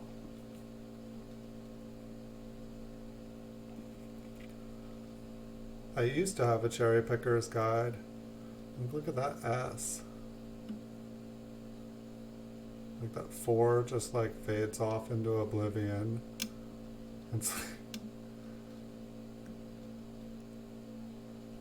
It's like, so what causes this? It's like the Han Solo, like in whatever that stuff that he was frozen in.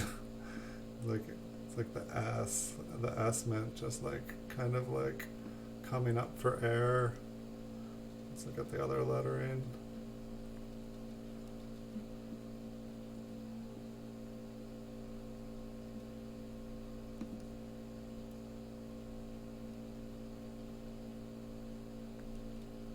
It's like falling away. Trust. Wow, like all these coppers, everything just looks like they're, I know some of it's like the the holders, the flips, but like all the colors in these are like really cool. Yeah, I used to have a cherry picker's guide. I made the mistake of putting it up for sale on my store at like just like, you know, a price above what it was worth, and it sold, and then I haven't found another one for cheaper than it sold for. I was kind of upset. I have the Looking Through Lincoln Sense, and I just finished reading it, and then someone was at my house and they like left a red pen up against the book, and it just slowly absorbed like a quarter size thing into like all the pages. And so it's like I like read the whole thing, it was like brand new, like, and like then somebody just like came over and left a pen up against it, and like it like every page is like soaked into the edge now.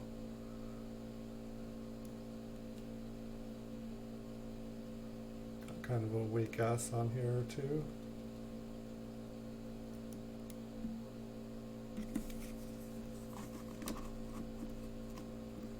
Um, like I know there's a couple that are over my buy price on eBay right now that I'll eventually clean up. I was gonna tell you things that it was actually interesting. Like my watch list got wiped out today. Like half of the things that are on my watch list, somebody just bought them all. Like there was like a beautiful 18, I think it was an 1858 MS62 Flying Eagle sent for like $600. Like I haven't seen one for like $600 in like 10 years. Um, like I was, you know, that was like one coin if I was gonna go that expensive. Um, I guess my price, if I saw one up for like $50 to $60, I would absolutely buy it now. There is one for $89 right now, which I will eventually buy. There's one up for, I believe, 110 or 119, and the person had offered it to me, I think, for $95 a couple times, and I kept declining. But eventually, I will say yes and buy them. But yeah, 1951 is the N Proof 67. That's one that I've been meaning to do. Actually, tonight there was a 1953 Proof 67 at auction tonight. That was re-engraved 401 variety, I believe. It was worth $575, and I let it go at $202. I didn't go for it. I was just feeling a little bit shy on it. But like I was like, yeah, I probably should have at least gone 250 on it. Yeah, no, 89 is not bad. I think I can't remember if they're worth 115 or 135. I'd have to check. But the 1953 at proof 67, it's got a good price on it. I already bought up most of them. You're welcome to clean them up if you want. Nobody's put one for lower in about a month and a half since I wiped them out. It's still not a bad price.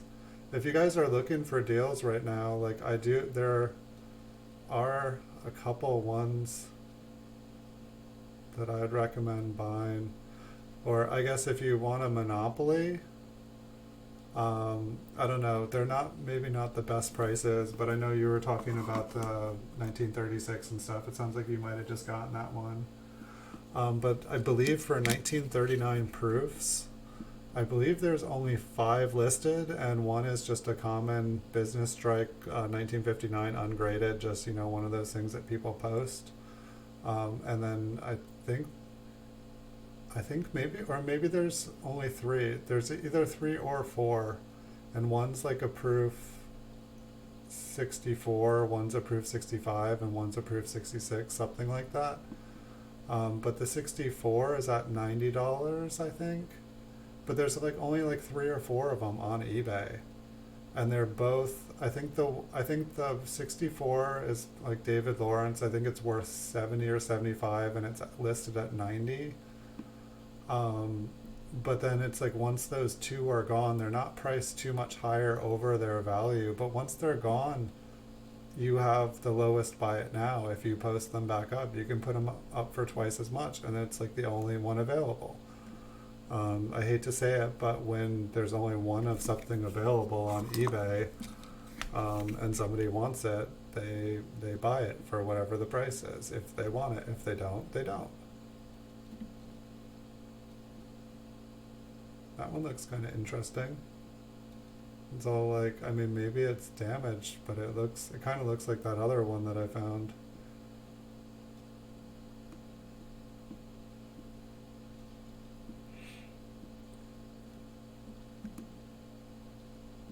I don't know what you guys think about that mentality. I mean, it's like I come from a little bit different place than the average collector, because I don't come from the collector world. Like, there's not another person who collects coins within, or at least that I know, within 100 miles. There's no coin stores here. There's no coin shows. If you want big trees, we got big trees.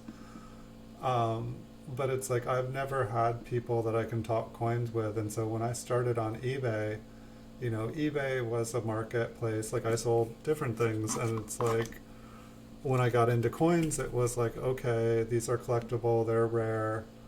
And it was kind of like with eBay, it was like things. eBay was a place where you could buy rare things, like one of a kind items, and because they were one of a kind, they were worth money. And it's like whoever had it could charge what they wanted. If you had a Cheeto that looked like the president, you could sell it. If you had a carrot that looked like the Virgin Mary, you could sell it. It was just a place of one of a kind oddities. That kind of stuff would make the news. Oh yeah. Cointable has a 1953 proof 67 cameo, I think, but I think his is 900. But oh god, yeah. Yeah, there's another proof cameo for about that price, 67, that I want. I think it's right about that price too. And I think or the 53, gosh, that must be worth more than 950. What's the PCGS value of that? But I guess for me, it's I didn't start in the coin world. I started it in the oddity rarity kind of world, kind of like the oddity shop. And so it's I feel like some people, if you buy something and it's the only one, but it's PC, coin collecting is it's a different beast. It's I feel like there's kind of rules and etiquette and like, you know, like proper and stuff, and it's like, I don't know. Sometimes like I like have a like I feel weird about selling stuff like above, you know, a price guide value, but at the same time, like a lot of the stuff that I sell for higher, um, I see it posted at that price. Like if I try to buy it less than that, I'm not able to buy it. Um, I don't know.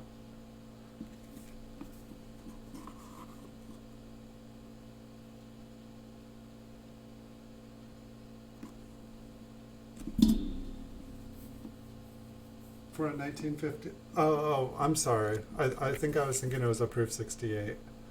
I'm sorry, there was a Proof 68 cam, I think. Here, I'll just look so that I'm not just...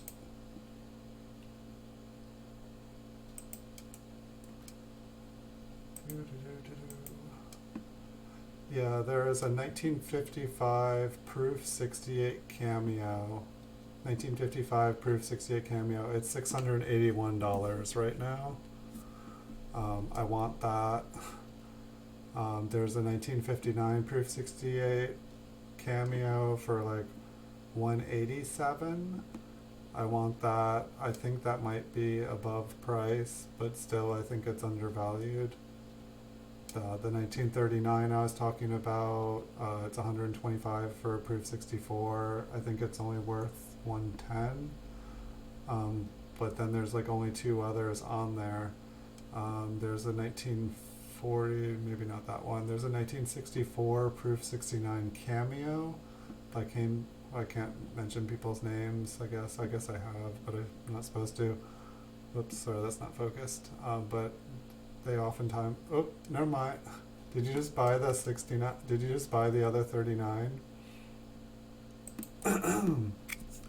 Did you just buy the other 39 I was talking about? One of them just sold. So now there's only one on eBay.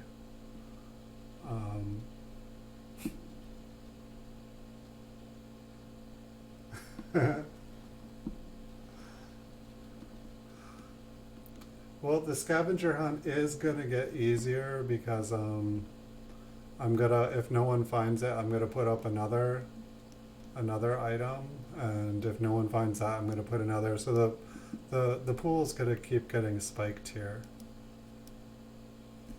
And eventually I'll probably start doing clues. I mean, I kind of already gave you guys a clue by telling you it's not in a gaming video. Which I should probably, I'll have to post that up on the games. I try to keep things fair. I'm not going to give anyone an advantage. If I tell one person a clue, I got to tell everyone a clue. So I'll post that up there tonight.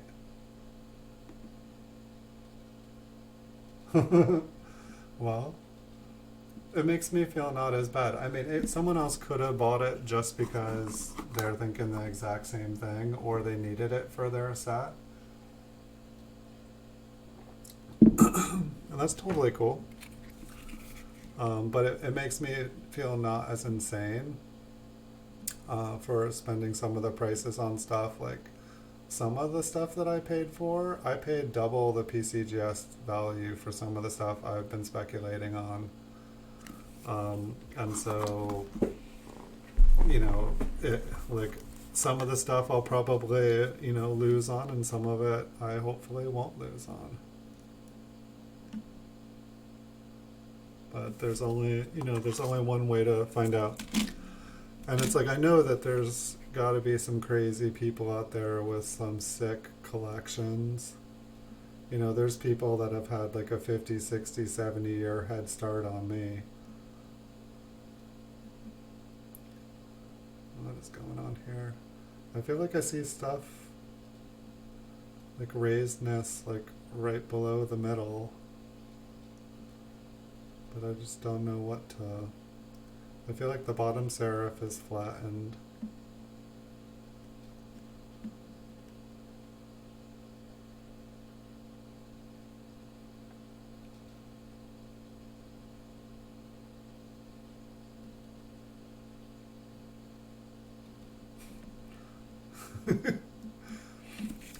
Yeah, I mean, it's like the guides are guides. Price guide is a guide. It's a place to start from. It's like no guide is the end all. Like I had some people saying, that they were using the Red Book prices or whatever, and it was like they were like, I have like 1994 Red Book prices right here, and I'm like, did he just say 1994 Red Book prices? And I don't know. It's like, it's like when I watch eBay all day long. Like I live in the small cents categories. Like, I dabble around in other categories too, but like I live there. Like I see what the stuff goes for all day long. I see what it sells for. I see what it doesn't. It's like I have a spreadsheet of every coin that I've ever sold. Like I know how much I've sold every date and every mint of, like every grade. Like when I'm buying coins, I can go back and I can look at, it's like, okay, I don't have any of this. I need to buy one. And I can go back and look at what I paid for every one of that date and mint. And so I know that if I keep in line with those prices and I have none, I know that I'm going to be able to sell that coin no problem, even if it's above PCGS value. It's just, whoa. Okay, the S is obviously damaged.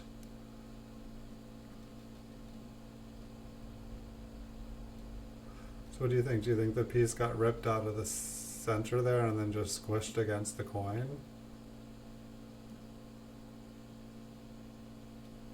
Like, do you use the PCGS registry? Because that's a good place to start.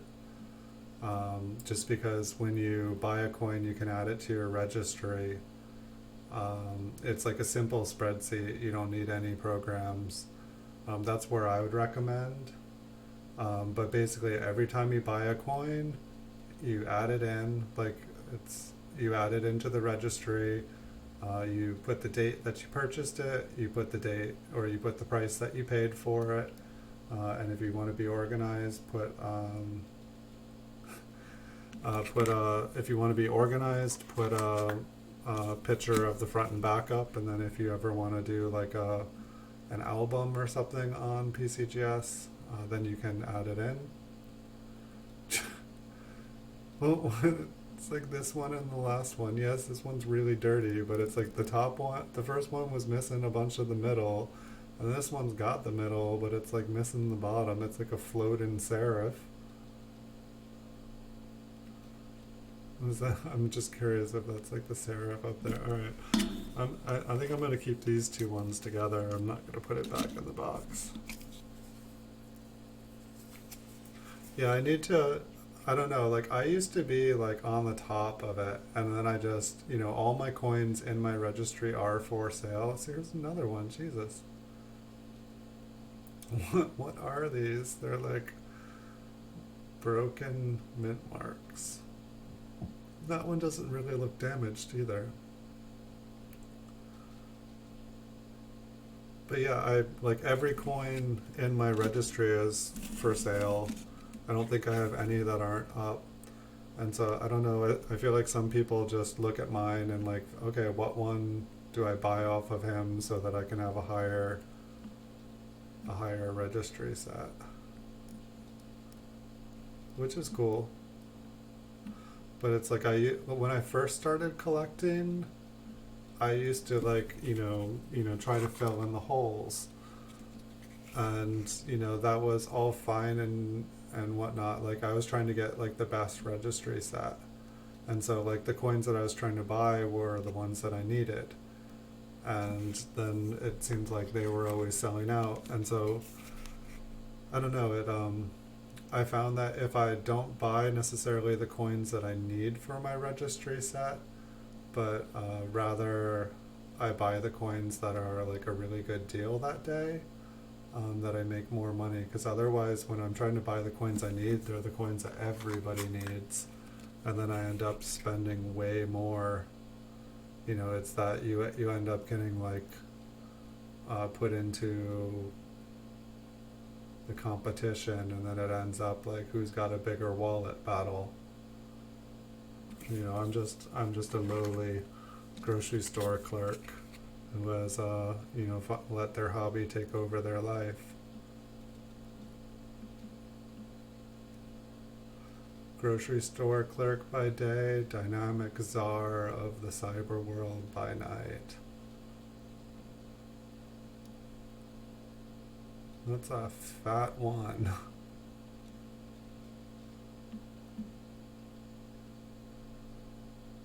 Guess maybe I should look at some of the rest of it.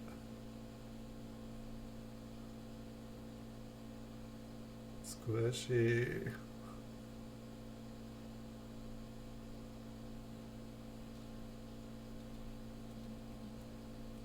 It's like every letter is all like squished and mingled. That B, good times.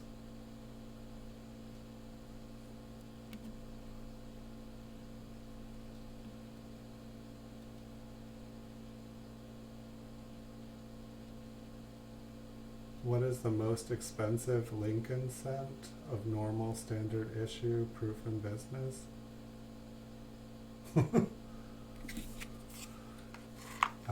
I'll just take a moment and read that and make sure I'm understanding the question. What is the most expensive Lincoln cent of normal standard issue proof in business?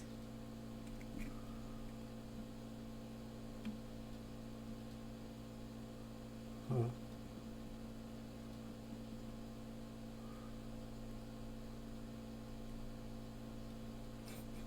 I got all quiet.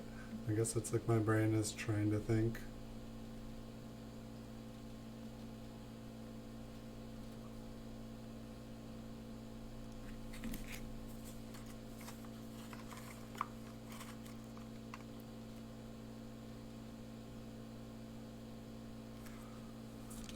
I don't know.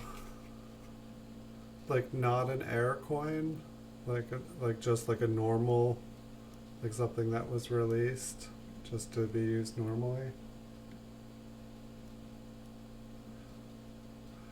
Yeah, it's like I feel like I'm never gonna have any of the proof coins from the teens.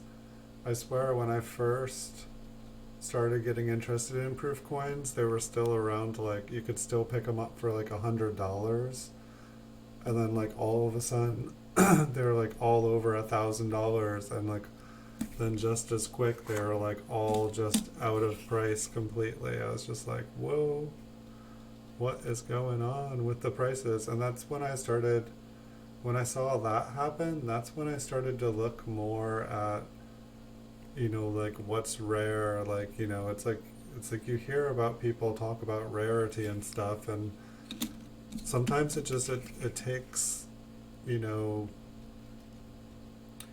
it takes just seeing the cold hard numbers. So yeah, I'm wondering,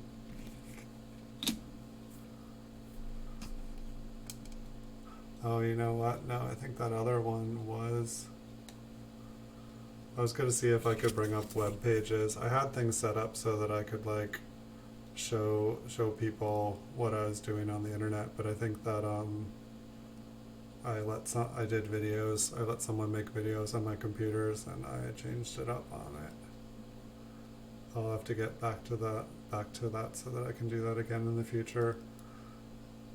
Because like for a little while I was making like, I started to make like kind of like how-to videos, like how to make money on eBay or like stuff like that. Alright, well, that was that box. Only 1,100 and 1,200 made. There's one on eBay right now for 90. Yup.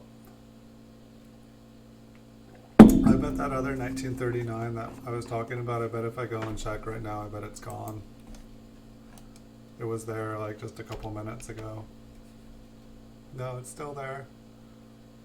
64 red, toned, attractive. It is attractive too.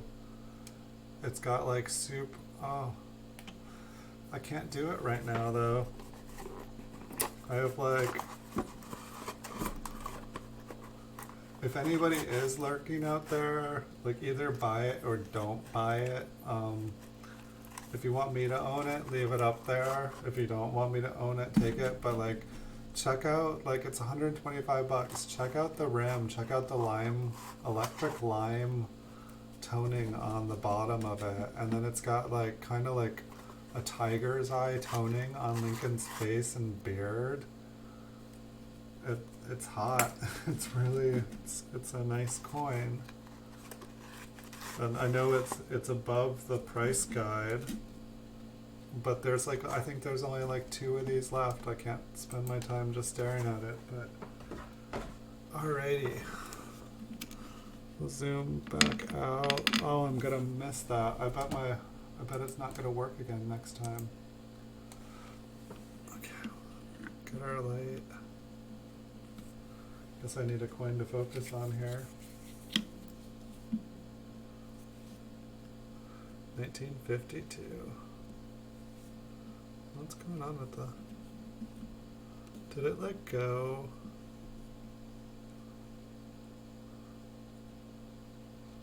Maybe that's what happened. I think that this thing has like a double focal point, and maybe it just was not going the second focal, because it stopped being able to like focus. It's a little funky. This is why I like to only change this once. Okay, that's okay. Sometimes like when I'm trying to set things up, it just gets, but that coin there, 90. Oh, the 90 is red brown. No, the 90's gone, I think. I think it said that it was sold.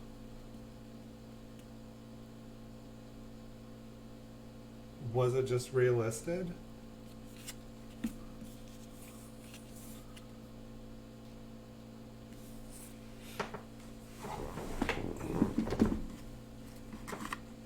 It was red brown, but it wasn't, I don't know, the other one is like really pretty. So we got a 1952, or was that the one I was just looking at? It's a red brown. Red.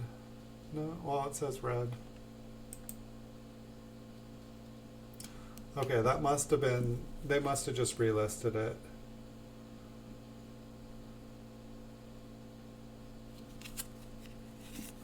$1952s here. Like pretty much the 1952 I would have just put away, because, you know, like when I was like going through like bags of a 5,000 count, it's like when you were, oh yeah, check out that beauty. It's like, oh, but it has mint luster on the front, but it's got glue and tape stuck to the back, and look, you can still see the bright red wheat ears in through there. It's like those things are just like, is it worth money still? I just don't know. It'd be hilarious if somebody's like sitting on like 100 1939s and they're like, they only like, you know, they'll post one. It's like only one on eBay, and then it sells, and then like 5 minutes later there's another one, only one on eBay, and it sells. And they just like continually like only leave one up at a time and can constantly claim. It's like, honestly, like if I took down like all my proof, like higher grade proofs and stuff, if I just took them all down and like only put one up and said only one on eBay, just like continually bought out the category and only put one up at a time, I would probably have a heyday selling them. People would look and they'd be like, oh, only one on eBay. Yeah, it's above price, but yeah, I should do it.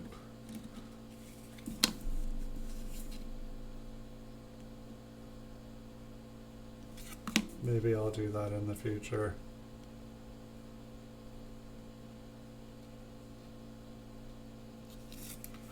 I know, it's like the world's pretty crazy right now. I feel like I'm definitely taking kind of a risk. I feel like most people who you would assume are sane are selling off all their stuff and you know, getting cash, just like getting things that if the world goes goes totally south will actually be useful.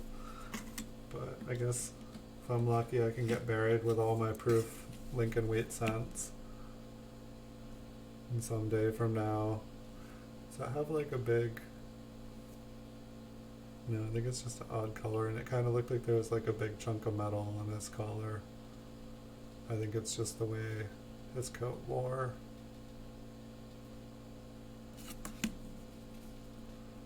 So, kind of interesting looking. Like a totally different box. You totally should just put it for 5K. See, that's the thing that never hurts to do.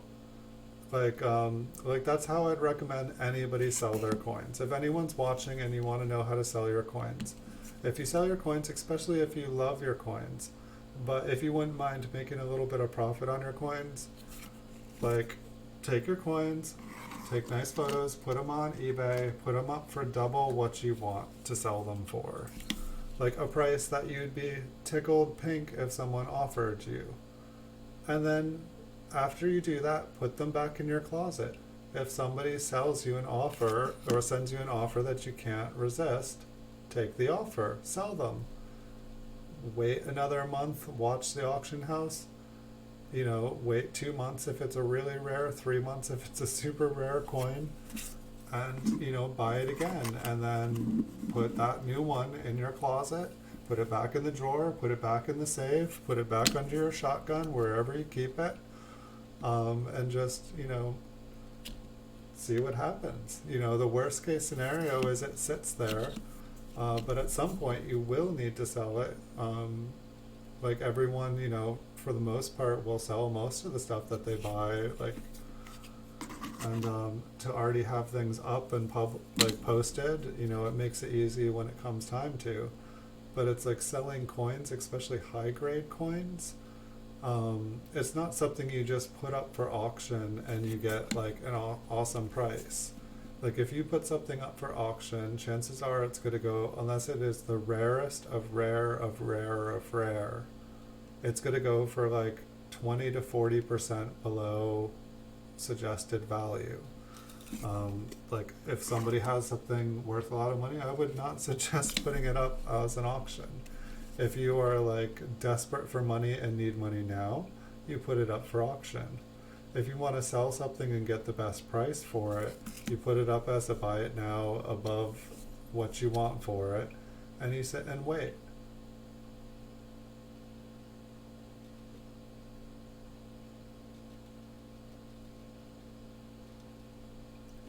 Like it's basically a waiting game. And that's why every purchase you have to ask, or like everything you purchase, you have to ask yourself, like, am I okay sitting on this for 5 years? Am I okay sitting on this for 10 years? Could I purchase something else instead that I could make more money on in the meantime? Could I, you know, is this a coin that I just want because I want it and I want to sit on it, and I want to own it forever? Or is this a coin I intend on, you know, trying to make money off of? And so it's like, I would say anybody like who wants to sell their coins, but if you don't have it, if you want to sell them, but you don't have an immediate need to sell them, put them up for higher than you want to sell them. Put them up for your, like, this would be awesome if I could sell at price. And then sit and wait. And like, and then if like someone gives you a nibble, you know, you can find out, you know, over a couple months period, you'll find out what people will actually possibly pay you for it. I think that's just a hair on there.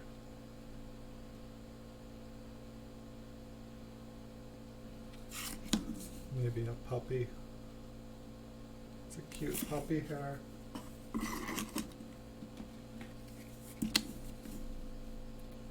But that's my best advice for, you know, like always, you know, for most coins, always try to buy for 20 to 30% below the PCGS value. And, you know, trying to buy it nows off of people, that's probably not, you know, going to be like the way you get coins for 20 to 40% below the PCGS value is by watching the auctions all day, every day, and not being attached to any one coin. If it goes up above your margin of where you'll be able to resell it, you pass. You go to the next coin. Some days you don't win any. Some days other people win as much as they have money, and all of a sudden you find yourself the only person putting bids. Like, I've had days where like I couldn't win anything for like a week, and then all of a sudden like every single low bid that I put up, and all of a sudden I won like 100 auctions, and I'm like, whoa. I wasn't intending on winning 100 auctions today, but like, wow, I'm glad that no one else bid on everything. So I just got like 100 coins that are worth like 20 to 30 bucks for like 8, 10 bucks. Like, I don't know. It's like the market can be scary too. I don't recommend putting many bids on. Like, sometimes like things just go like cold like that. Sometimes I feel like people are trying to stick me, like where like they'll bid everything up for like a week, and then if I bid back on stuff, they just back off, and I end up like getting like stuck with all the high bids.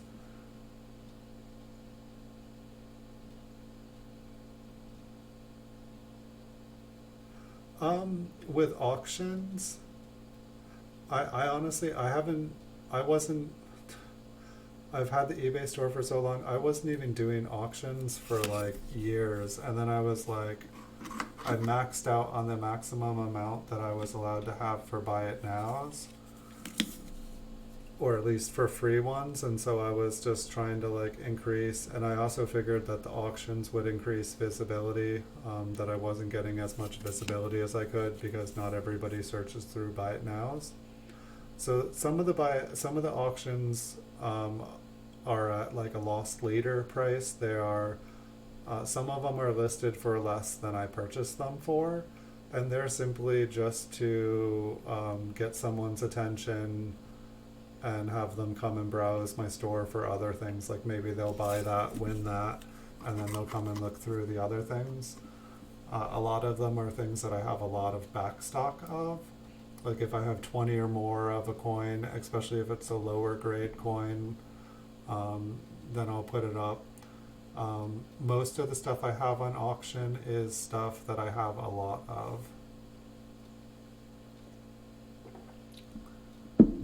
Um, for auctions, do you bid early or do you solely snipe? I used to snipe, but it's crazy, so more recently have.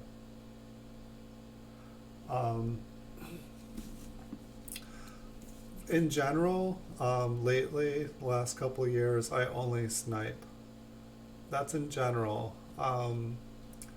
Sometimes, especially when I'm not wanting to purchase that day, say my funds are low, but I have enough to buy a couple coins, I'll bid everything up.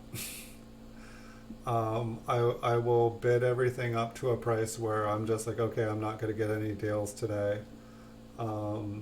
And everyone else is going to win, kind of the opposite of what I was saying, how sometimes I feel I'll bid on stuff, trying to bid everything up to the lowest possible amount that I think I won't win it at.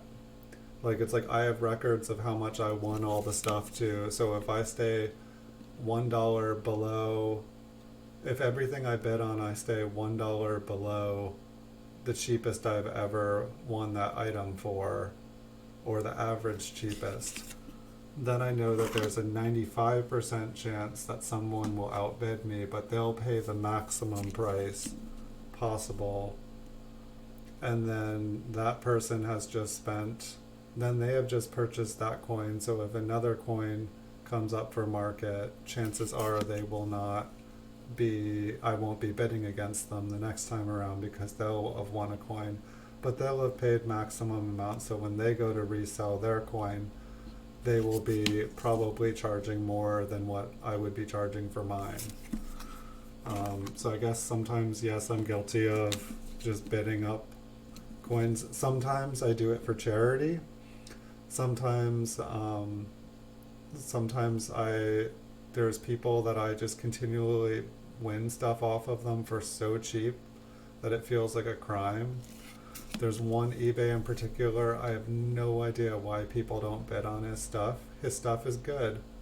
Um, and like every time it goes up for auction, it like ends for like 30 to 40%. He's been on there forever. And so like I'll always throw extra bids on his just because like I've won so much stuff and made so much money off of his auctions that I feel guilty. Um,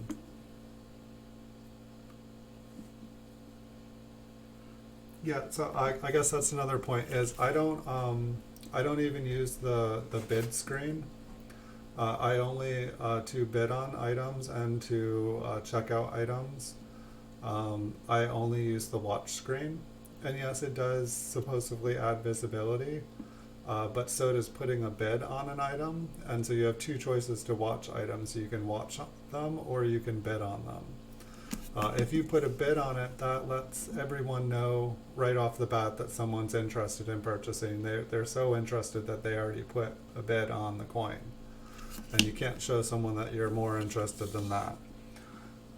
So when I'm on basically my normal day, the night before I go to bed, I will go and like I think I actually did it through the end of the week. I'm already watching every item that I will bid on till Saturday morning.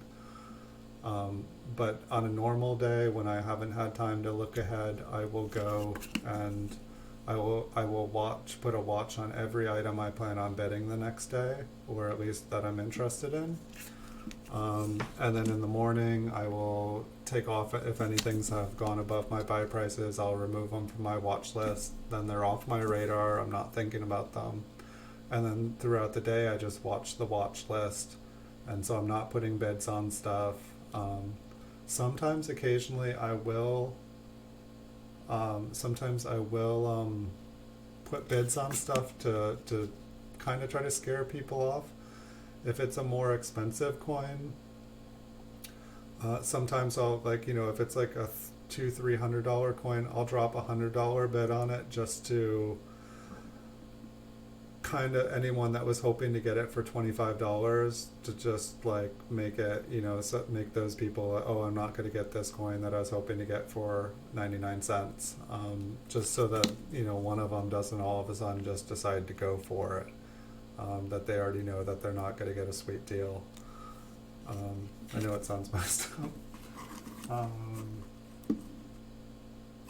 So yeah, I mean, I did do a video of how I did it. I don't even know what the name. It's probably something like how to make money off of selling stuff on eBay. It was one of my earlier. I feel like it was like, I can't remember. I would have to go back and check out what these videos names were. I feel like I had already done a bunch of like shorter videos. But I feel like it was like the first time I stopped and said, like, what should I be doing here? Like, I know I was making all these videos to list my inventory, but I had bigger plans than just making like short videos of PCGS coins. But yeah, I use the watch list, and so I'll just do things one day at a time. Sometimes like I like to look as far as ahead as a week. Just because like some days I might pick up 20 to 50 coins that are just like $10 to $20 coins, at good prices. But then I don't want the next day for there to be like, a bunch of really, really rare coins that never come along and have spent all my capital at that moment. Sometimes I want to make sure that I'm not buying a bunch of stuff that then I'm not able to get like stuff that I can't get all the time. And so sometimes I like to look ahead farther than 24 hours, but usually I just break things into chunks and check things out for one day at a time. Usually for things like I'll check out like half cents, 2 cents, colonial cents, and large cents and stuff, but I'll usually only scout those out once a week. Sometimes if I have extra time, I'll just go and kind of peruse the categories, but just look for other denominations that are, someone posted something for well beyond, You know, like I love large cents. I love 1794 large cents, like 1795, 1796. Anytime I can pick up a large cent, I don't care how decapitated, how smooth it is. If it's graded by PCGS, I will pick it up and love it forever. But for the most part, yeah, I snipe bid, usually within the last 2 to 3 seconds. Is that 2 hair? Yeah, it is. What's going on in this time of my life? I must have had a roommate with a dog. But yeah, for the most part, I snipe bid within the last 2 to 3 seconds. You know, I might put in the occasional playful bid, but for the most part, I snipe bid. And whenever I'm planning on snipe bidding, I always make sure that I've logged in and out of the computer, just because I don't know how many times I have gone to snipe bid and it tells me to log in. It's just like I'm like, never, ever, ever, ever again am I gonna go to snipe bid and have it log me out and tell me to log in. And then by the time I have bid on it again, here's another hair. How do I have any eyelashes left? I don't know if that's ever happened to you, but it's not a fun feeling. It's like,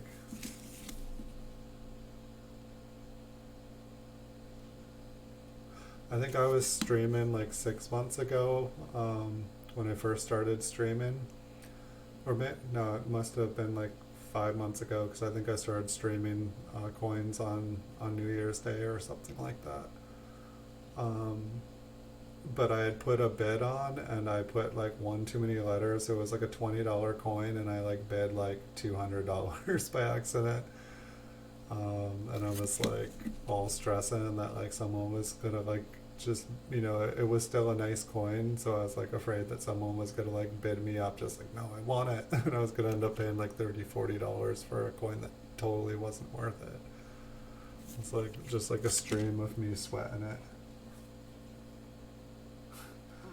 Well, yeah, that's one of the things I was thinking about. I was like, gosh, like, you know, like people with a bunch of money can totally, you know, manipulate the market, buy everything out, and it's like I'm just, you know, it's like I'm, you know, I pay, you know, to keep the roof over my head, and I keep like food on the table, but coins are the only things I buy. I don't buy fancy things. Like, you'd laugh if you saw my car. Like, I am frugal. I'm like Scrooge McDuck.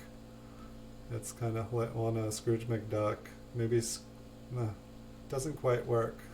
I'm a penny pincher, but I don't own a mansion, that's for sure. But yeah, I was just like, wow, like, what would happen if I knew a bunch of other people and we all just worked together and we all conspired to like buy out whole categories and just like kept, it's like, I'm sure there's already groups of people who do that. I mean, in one way, who was it, Blue Ridge, when that American Eagle, the one with like a 30,000 mintage or something, was coming out at the beginning of the year. Like, he was like, you know, telling everyone like, buy this coin, buy, this is going to be rare, this is going to be rare.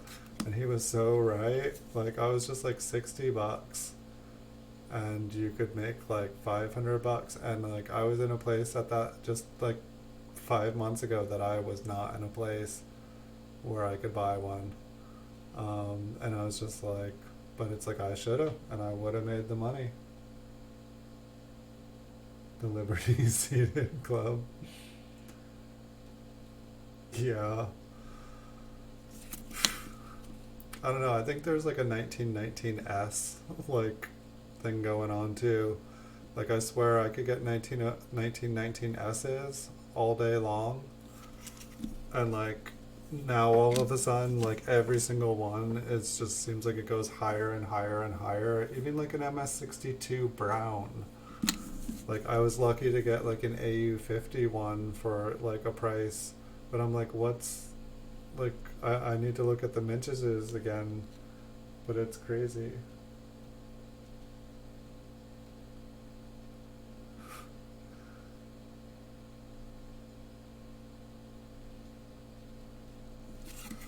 Yeah. I don't know, like there's definitely some interesting things like, and that's like the scary thing about the coin world too. I mean, not like, mafia scary, but like is that there are large holding companies. There are large companies that like have millions of dollars, if not more. And it's like I just swear that like some of like the rare coins, there's just like warehouses just like packed to the brim with these like rare coins like and yeah, I don't know, like sometimes I question like how rare some of this stuff is, or if it's just slowly seeded into the market. Like, it's like they just have like a drip line that there is like, like ultimate, you know, like there is like more than enough of every date and every mint out there. But it's like they just slowly release it into the population to like make it appear like it's rare. I don't know if it sounds crazy, but I don't know. It just seems like, it's like the US government makes these coins. They control the numbers. They know how much they are. They store them. They warehouse them. Like what's to stop them from, like keeping a personal stash of like, just like 1 billion, like, or 1 million, like knowing that coin collectors collect these things, and then by holding on to them that they can then, make some, serious money off of the money that they made making them. It's like they get paid to make them and then they don't release them into circulation and still get money to make them. Like the organizations all get paid, but then they just never release them and just keep them in a warehouse and put it in a family name somewhere. Yeah, it must be getting late. I'm talking about conspiracy theories. Not even ones that I really have thought about.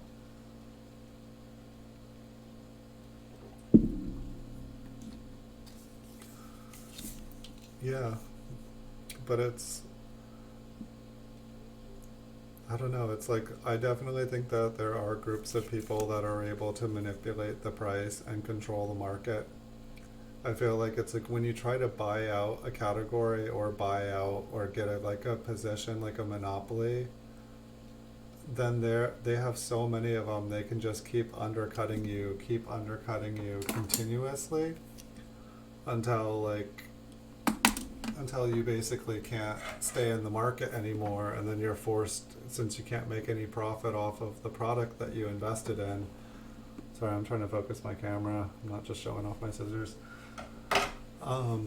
It's like they basically force people to just like take a loss and sell off their stuff unless they're able to like stay in it for the long run. It's like basically how big businesses operate. They just, force all their competition out of business by sustaining a price that is below profitability for so long that their competition can't compete with them.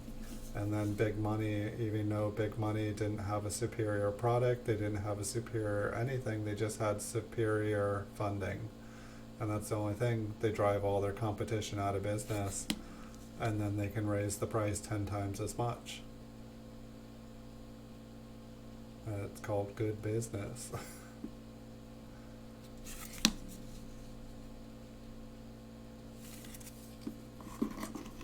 Both of them are still up. I mean, I'm not purchasing them today. I'll probably purchase them next month. That is my plan anyway. I have other things that I have focused on, but they are on my watch list, and they eventually, if someone else doesn't pick them up, it's like if they were below, if they were below the PCGS price, like if they had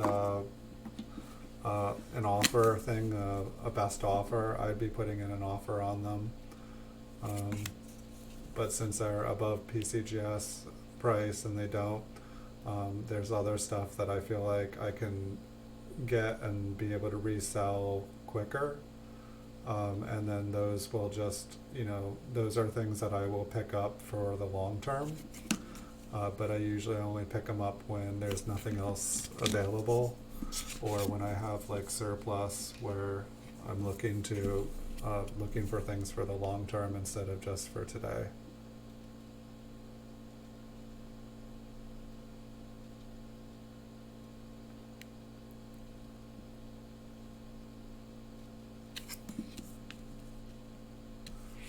Yeah, it's interesting though when I go and look at the proof coins, like I mean all the way up to the early 60s. It's like I've gone and looked through them so many times now, and I've bought so many. Like I probably bought like half of what was up on eBay from like 1963, from like 1940 to 1963. I probably bought like half the proofs that were up. But it's like I've gone through the list, and it gets to the point where like I'll go on to buy something, just I'll have money, and there's like almost nothing left that I really want. I'm just like, where is everything? I'm like, oh, I bought it all, and then I'm like, wait, when's there going to be more to buy? And it's like, well, I'm sure someone will start flooding the market here soon. I guess it's like I feel like I've bought, kind of where I'm at right now is I feel like I've bought up nearly everything that I feel is like a bargain. And I'm waiting for them to flood the market. I'm waiting for them to go like, ha ha ha, you have, bought in all this stuff at a high price, and now we're going to undercut you, and you're going to get stuck and not be able to sell any of it. And so that's where I feel like the market's at, but I know the market's crazy because the world's crazy right now, and one day it's up and then it's down, and it's confused like a chicken with its head cut off. And so I'm just waiting out, feeling out. I'm just seeing if anyone's a little bit slow to the gates. See if somebody, is. I guess one of the things too is that right now a lot of people are getting pressed. Like, I mean, it's like sad. It's like a lot of people are losing their jobs. A lot of people are going to lose their houses because they lose their jobs. And a lot of people are going to have to part with things like physical assets and stuff that they didn't think they would have to, didn't want to. And so, like I think there's going to be a lot of collections of coins that are going to come to market that are going to be once in a lifetime. So I'm kind of like waiting, like I'm waiting to see if anything's that, and then at the same time as that, this stupid virus is killing people. And it's like, this is like, I don't know, it's like, please don't hate me, anyone, for saying anything like I'm saying. Like, this is not, like, these are not things I wish. This is like a part of me that I almost don't even like. It's like, this virus is like killing people like proportionately that are older. It's killing younger people too, but it's killing older people, and a lot of collectors are older. So I feel like a jerk saying anything like this. I'm just trying to make a point, I guess, is that I feel like a lot of older collectors are gonna die, like, and their collections are gonna go up for sale, and I don't know, and I don't know. It just sounds, I mean, it's like, I know in the coin community here, we already know people who have died who are in our community of people. It didn't sound like it was people from coronavirus.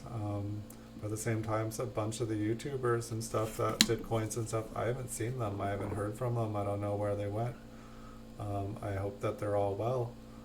But I know that one of the YouTubers here that's really, really famous, and I kind of don't want to say his name after what I just said, but it's like he's famous in the coin community, and he probably has a collection that, it'll probably be like one of the top 100 collections,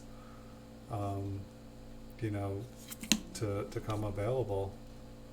So it's like, I don't know, it's like normally around like Christmas time or something. That's usually when I'm like, usually it seems like dealers, a lot of dealers seem like they dump all their stock for so they can write it off for taxes at the end of the year. So, and a lot of people sell off stuff so that they can have money to buy Christmas presents with and stuff at the end of the year. So I normally try to keep like a nice amount of money to purchase stuff, because from like November to December, it just seems like all month long the auctions and the stuff up for sale just gets better and better and better and better. And every year, like, I end up like spending all my money and then like watching like the best stuff go by and not being able to purchase it all because I thought I was getting a good deal, but I had no idea how good of a deal I was going to get in another week, and then the next week, and the next week, and the next week. And I mean, that's kind of how like I feel like this virus has been. It's like, it's just like with the markets, it's like literally is like for like a couple weeks the prices on the coins were getting cheaper and cheaper, and I'm buying more and more, and I'm like, am I being really stupid? Is everybody selling them because they know, like, because everything's crashing? Like, everything else is crashing. Are coins crashing too? Like, should I not be doing this? Like, should I be buying food and like ammo? Yeah, no, I looked for a 1976 D for you today. Actually, I was like, maybe he's not searching right or something. I didn't see any either. I didn't see a single one. I was like, dang. Yep, no, you're right, and that happens too. Um, that's definitely something I've, um, like I used to just check every single date and mint, and if there was like just one of a coin, I would buy it. I wouldn't, even if it was $10 above PCGS price, because when you have, not only can you charge more for it, but when you have the only one on eBay, when somebody goes to look for something on eBay and they find it in your store, then what's the next thing they do? They check and see what else you have in your store. So it's like by owning that only one on eBay, then you were able to drive, then it's like Rudy at Alpha Investments. Like he's like the magic card guy on, on YouTube, but also on eBay. If you go to look at old magic cards, he's got like the Black Lotus and all the moxes graded by PCA, all like, a black or a Black Lotus, like perfect 10, and like that coin, might be worth 10, or that card might be worth $10,000, but he'll have it at $25,000. The reason being is everybody's going to come and like look to see who has that card, and it's like advertising it, like it's that item on eBay that everyone wants to come and look at. No one can afford it anyway, but it's what they, I don't know, it drives traffic. Like, and so say like with the Proof 68 coins, even though I don't want to sell them, I put them up, because if somebody goes to look at what's the highest proof wheat cent on eBay, and they go on and they're like, okay, that's too much, but they end up at my store. And so that's one of the reasons I post them instead of just not putting them online. It's to, say like, well, they exist, you can have one if you want to buy one off me, but I don't want to sell it, so you're going to have to convince me to sell it. And quite a few people have convinced me to sell them, and then I have to, look for 6 months to find another one, sometimes years to find another one. Someone convinced me to sell, I think, my 1955, and I still haven't been able to find one that I can afford to replace it.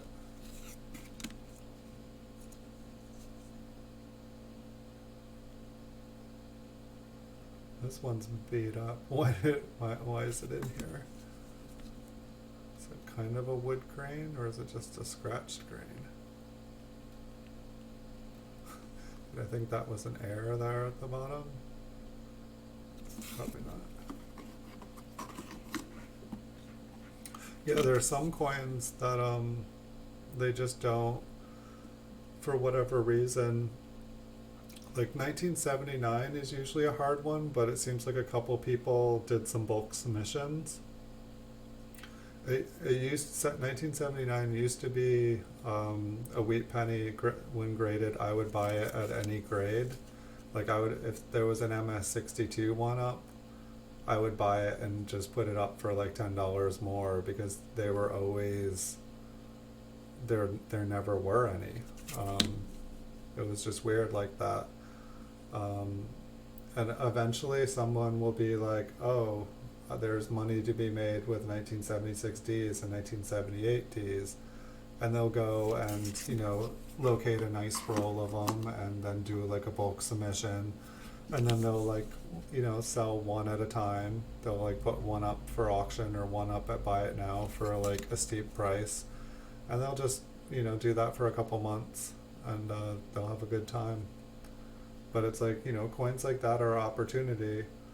And the thing with like say 1979D that you're talking about, like that's a coin in particular.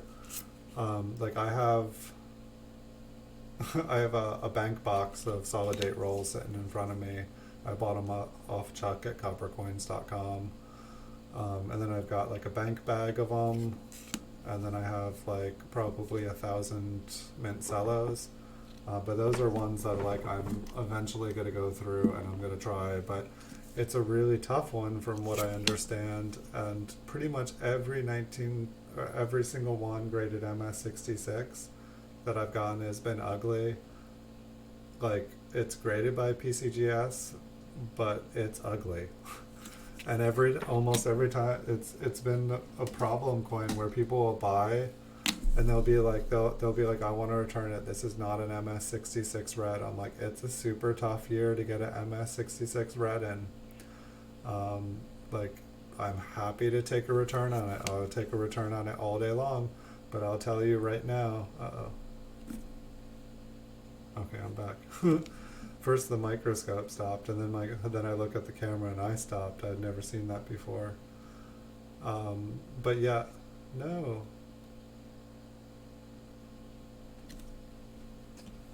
I'm like jittering here. What's going on?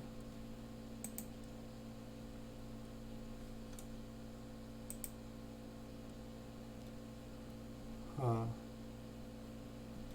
I got some funny things. I never had this problem on my computer when I'm streaming.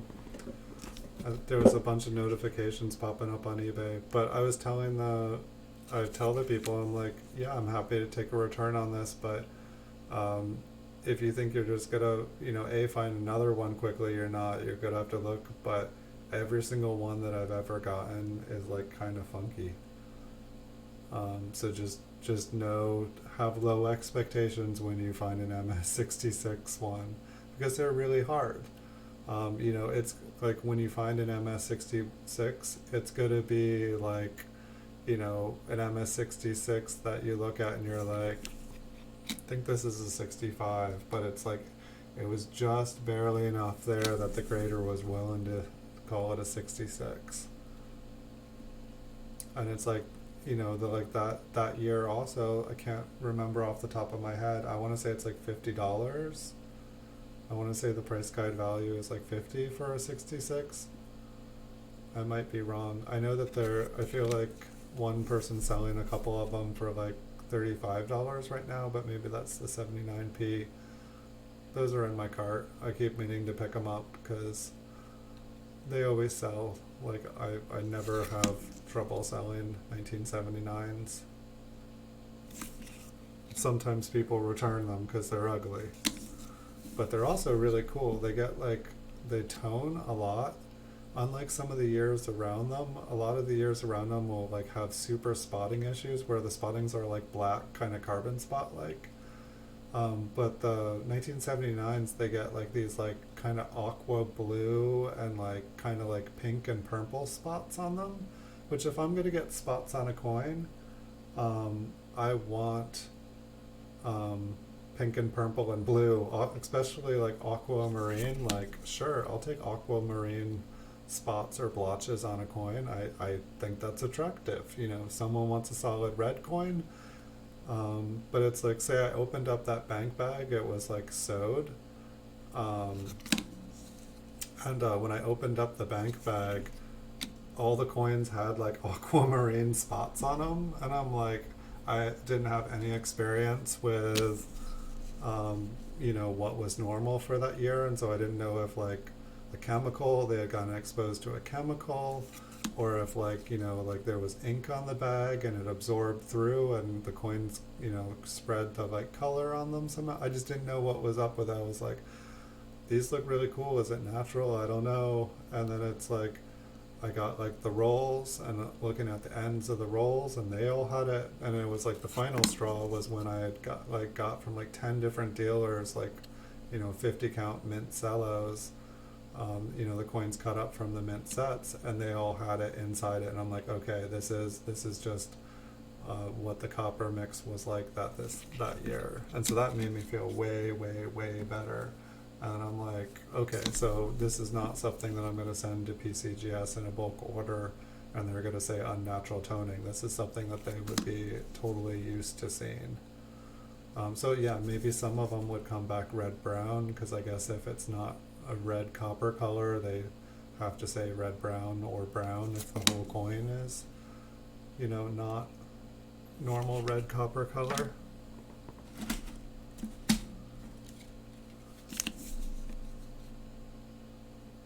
But yeah, I love 1979. I think I can't remember if I have 78s in mint cellos. If I do, I would have some up on my eBay store by the roll. I can't remember. I got a lot of 79s, 80s, 81s, I think. And I don't think I was super impressed with the quality of them, but it was like, if you're familiar with like how much in 1980 and 1981 MS66 goes for, like they are, it's some of the higher prices. I guess the 1982s are really good too if you have copper bronze ones. They're really good, and that's what I don't understand is, so I guess that's what I should be doing is, like, I was probably pretty stupid, but I guess probably they weren't like MS65, because like an MS65 bronze 1982 graded by PCGS attributed as bronze, like they go for good money, like 40-50 bucks, like at like MS65, because there's never any ones around. Like the 67s, like I sell pretty much for a minimum of like 150 bucks for a 1982 like business strike. The zinc ones not so much, but like when I had the Rydale, it separates copper from zinc, and so it's like separating the copper and the zinc ones was no problem. And then just I'd get a whole bank bag full of like copper 1982s after I sorted everything out, after going through like a couple hundred bags. I don't know, maybe I should do that again. And I should also probably like check out the 1969s and 1972s, and like I should probably get back into that again. I just didn't know. I was mainly just trying to make copper bullion because I could double my money off the copper. I mean, that was a good business. Like it was a heavy business also.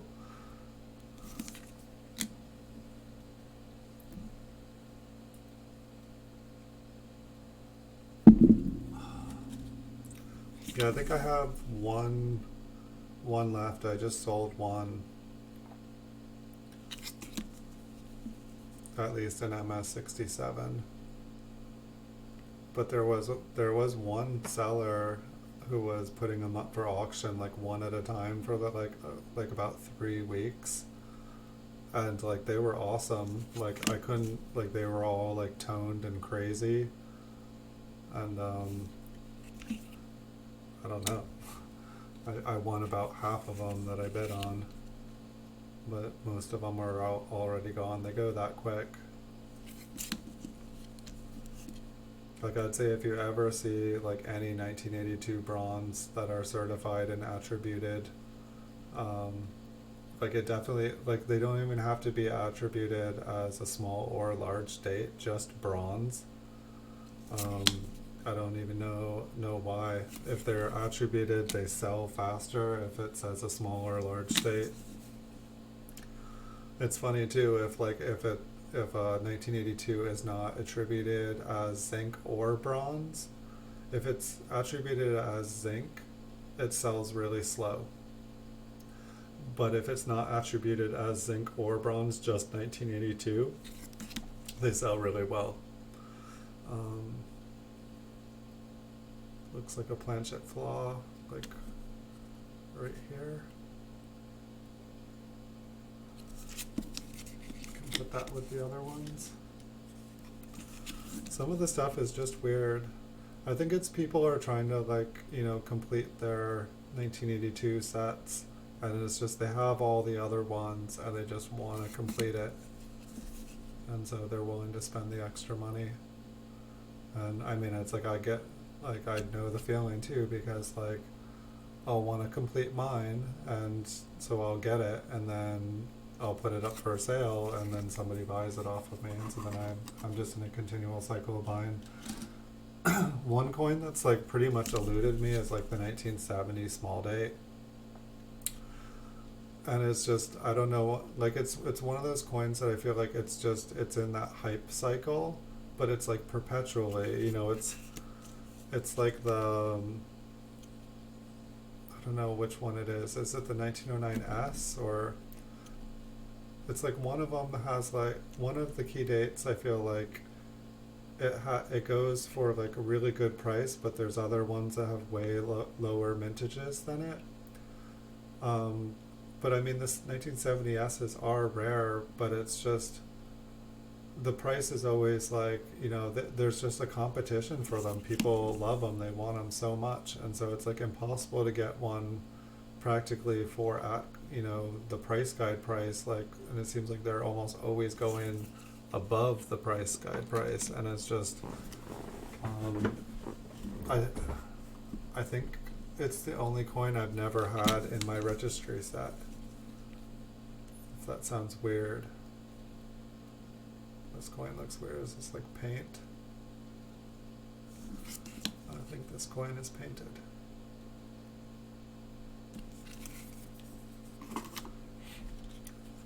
I think for an MS, or maybe I do. Maybe I have a 1970S business strike, but it's like a MS64 or something like that, and I don't have a proof one. I'm glad whatever was happening with my computer stopped. It was the microscope was freezing on me, and then my video was. I shouldn't be having any trouble with anything.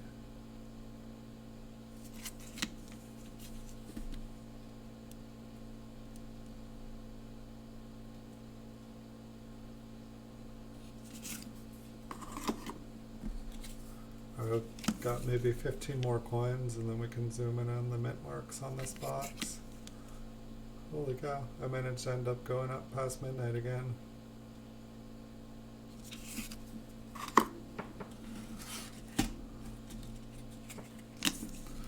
Wonder, I haven't checked, I assume someone would be in here saying I want my $10, but I don't think anybody's found the scavenger hunt yet. I haven't checked since being on the stream though, so for all I know, there's a bunch of people saying that they know the word.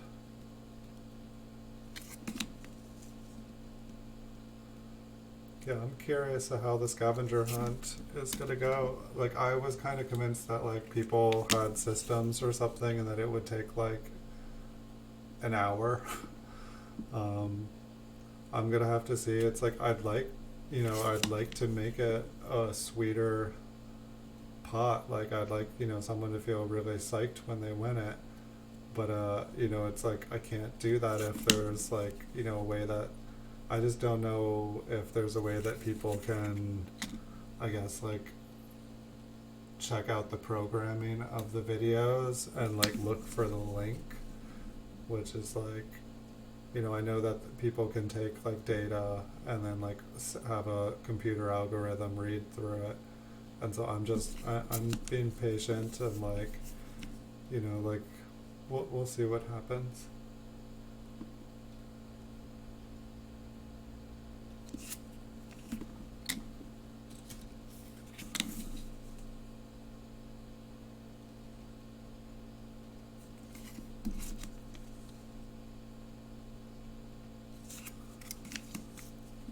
We'll have to see what these mint marks look like. I feel like we found a couple lamination errors.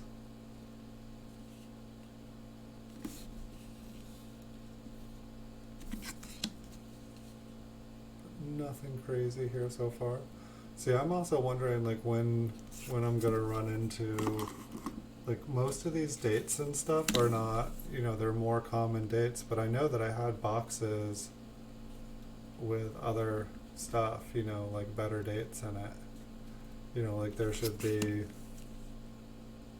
like whole boxes of better dates, like pretty much like solid dates for everything too.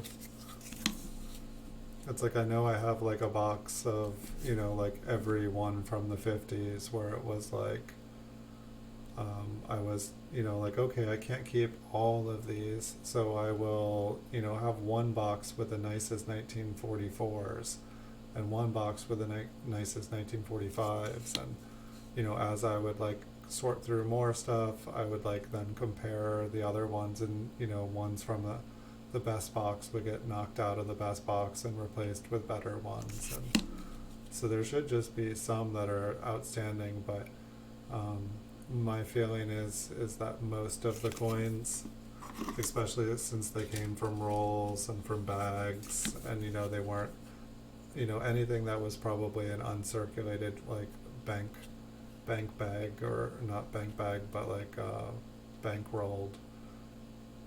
The T is kind of faint on that one, but the whole coin's kind of.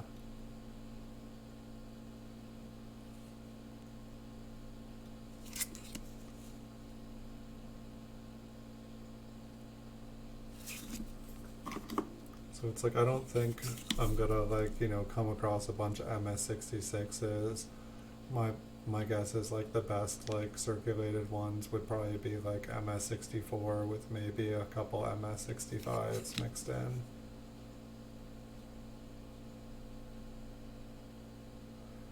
And it's like I know I have like tons of just ones that look like beautiful, you know, gems, and then there's like a little teeny spot on it or something, like, you know, just, you know, a beautiful coin with just a tiny little thing to like spoil it.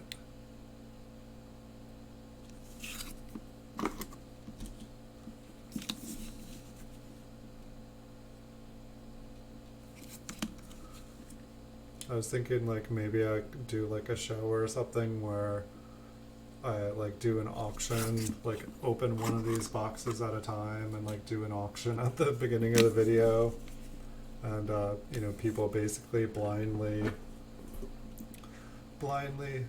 bid on what, you know, to win the auction, to win the box, and then we get to go through the box and see everything inside it.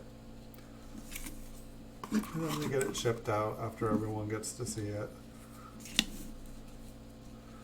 Or I could do like one where I open the box, and yeah, this one looks like it's like I don't know, it's like almost looks like it was like struck through grease or something, like the T is gone. I feel like that other one was the same, but it was just the coin was so faint anyway. In God we truce. We truce.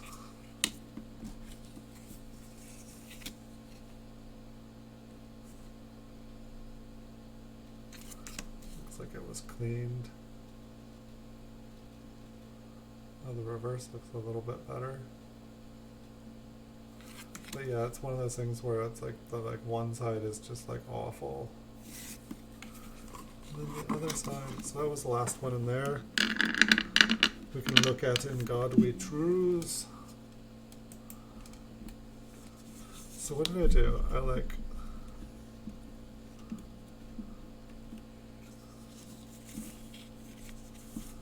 I'm just curious if there was a way that I did it.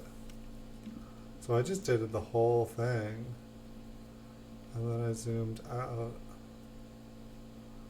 Awesome, I can do it again. Okay, so what, this was the T. We're looking just to see.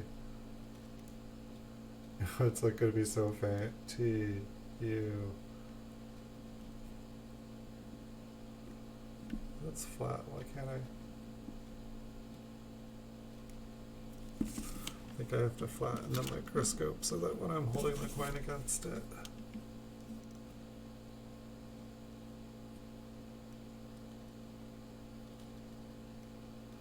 U, trust, S. Yeah, basically the T is just not there. So is this a lamination? Well, this is awesome. Yeah. Let's just take a look at that beginning again. It almost looked like it had just been like pushed over. That's cool. That'll go in our... Oh, that lamination pile got really big. Crazy. Okay, well I'm so happy that my microscope does its job again now.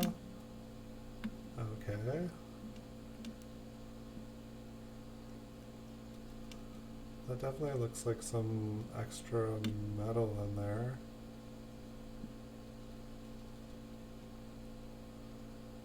$49. Oh, like the 1949 is like not all mangled. It's like the strike actually kind of looks nice on that one. I feel like most of the time when I'm looking at these dates, they're just junk.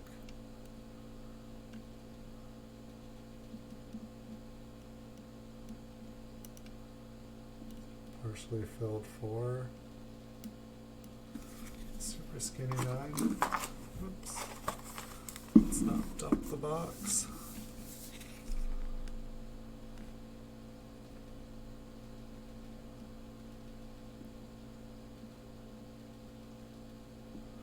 It's like nice dates and crazy looking mint marks.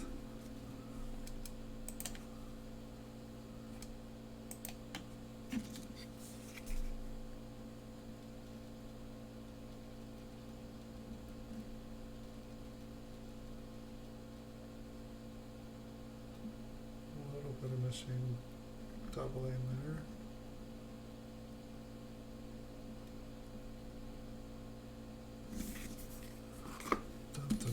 So it looks like mainly 49, I feel like from memory, 49 S's and 55 D's.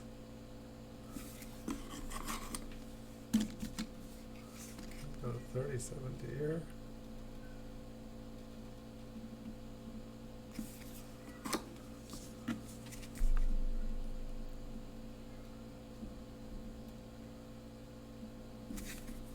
What was that above? Just a line.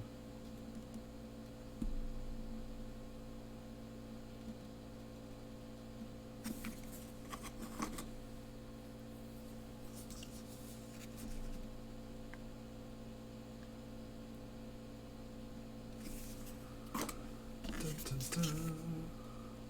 This probably shouldn't take too long going through the rest of these mint marks. Most of the like lamination stuff is pretty clear.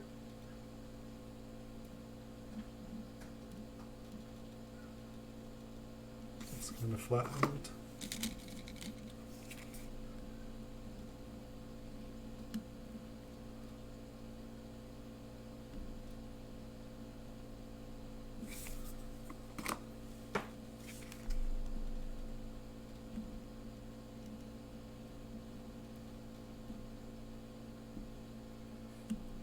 It's like ones like that used to drive me crazy.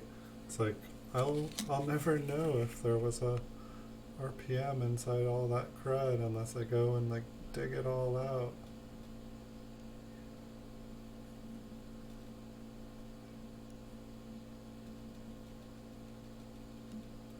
It's an interesting 9.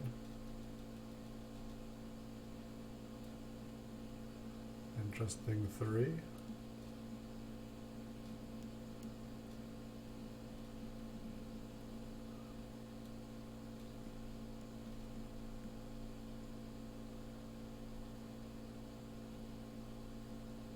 Yeah, I feel like I've seen one like this where it's like there's almost like a 1 right there, and then like the 1, I guess that's like way smaller.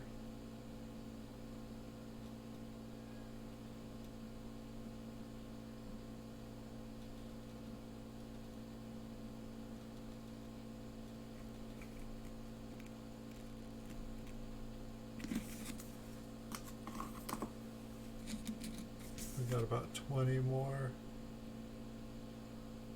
Whoa.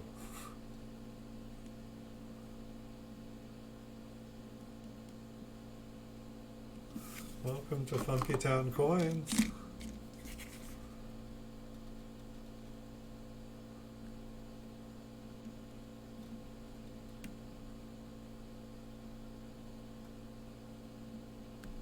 Alright, I'm in love with my microscope again though. I just wish it had been working like this for the past 6 months. It's just kind of crazy.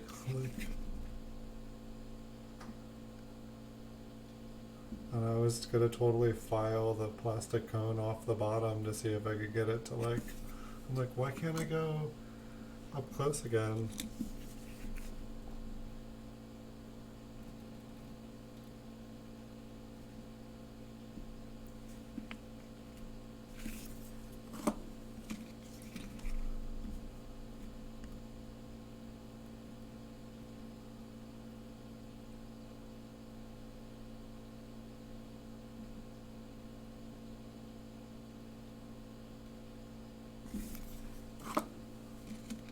Now I can go back and like look at all the maybes and like not have to be like, I need to see closer.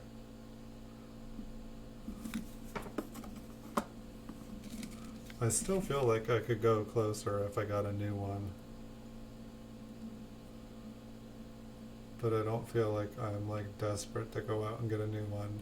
It's like now if there's like a notch in the corner, I can actually see the notch in the corner instead of just having to like kind of feel like I'm imagining it or I'm not imagining it.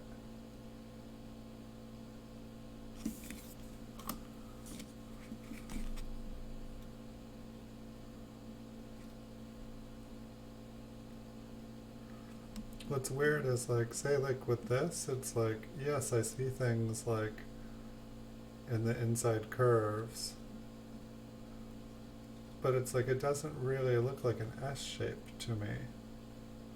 Like it's like it doesn't make sense why there is like raised metal there.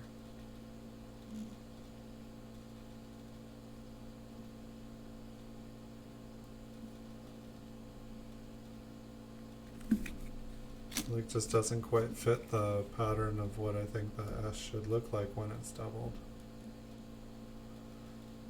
And I don't know if they if there's just not as many Denver minted RPMs, but I feel like I nearly never see ones that look like they're from the Denver Mint. I feel like I find like 10 coins that look like an RPM from the San Francisco Mint for every like one that I find from the Denver.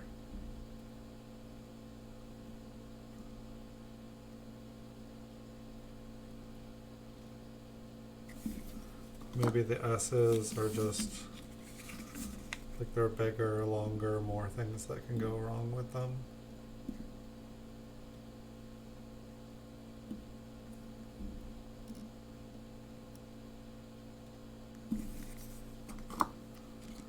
Like 10 more. I think this is maybe the longest stream I've done in a while. Interesting curve on the bottom. Can't quite. That flip seems kind of dirty.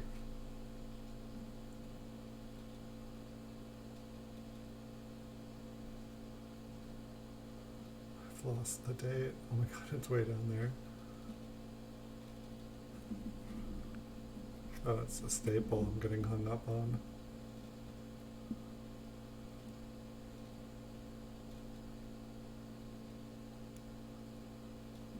I'm not convinced.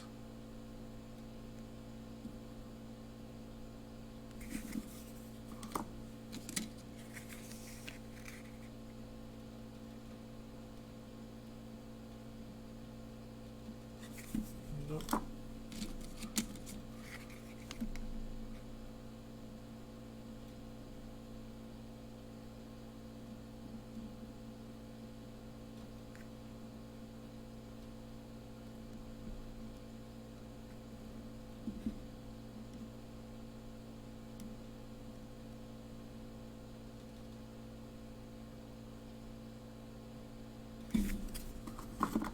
Alright, we're in the home stretch, people.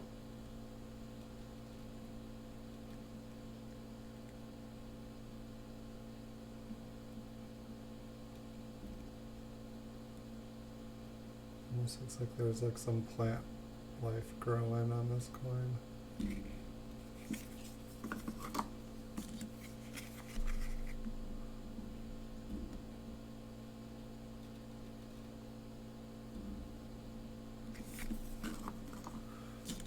Everybody still awake? You guys all go to sleep good tonight? You get your copper fix in?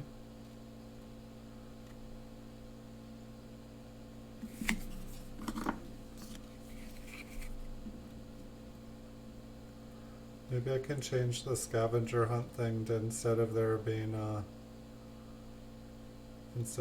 like a little thing that pops up. Maybe I can have like fireworks go off on the screen, like with an explosion. People can find it while they're doing dishes. That one's funky.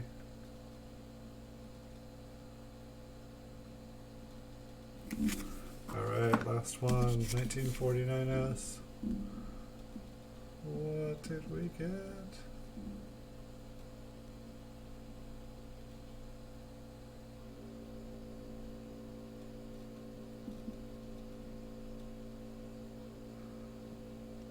It's not impressive if it is one. It kind of looks like there's like an extra little ridge on the top.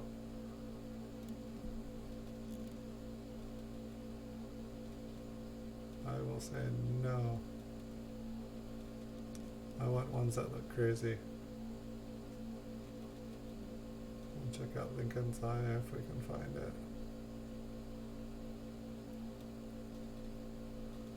Oh, there it is, huh? Yeah, this is like so much more zoomed in than I used to be able to do. This is awesome. I almost wonder what things would look like if... I wonder if I can find, if it'll let me, so it zooms out.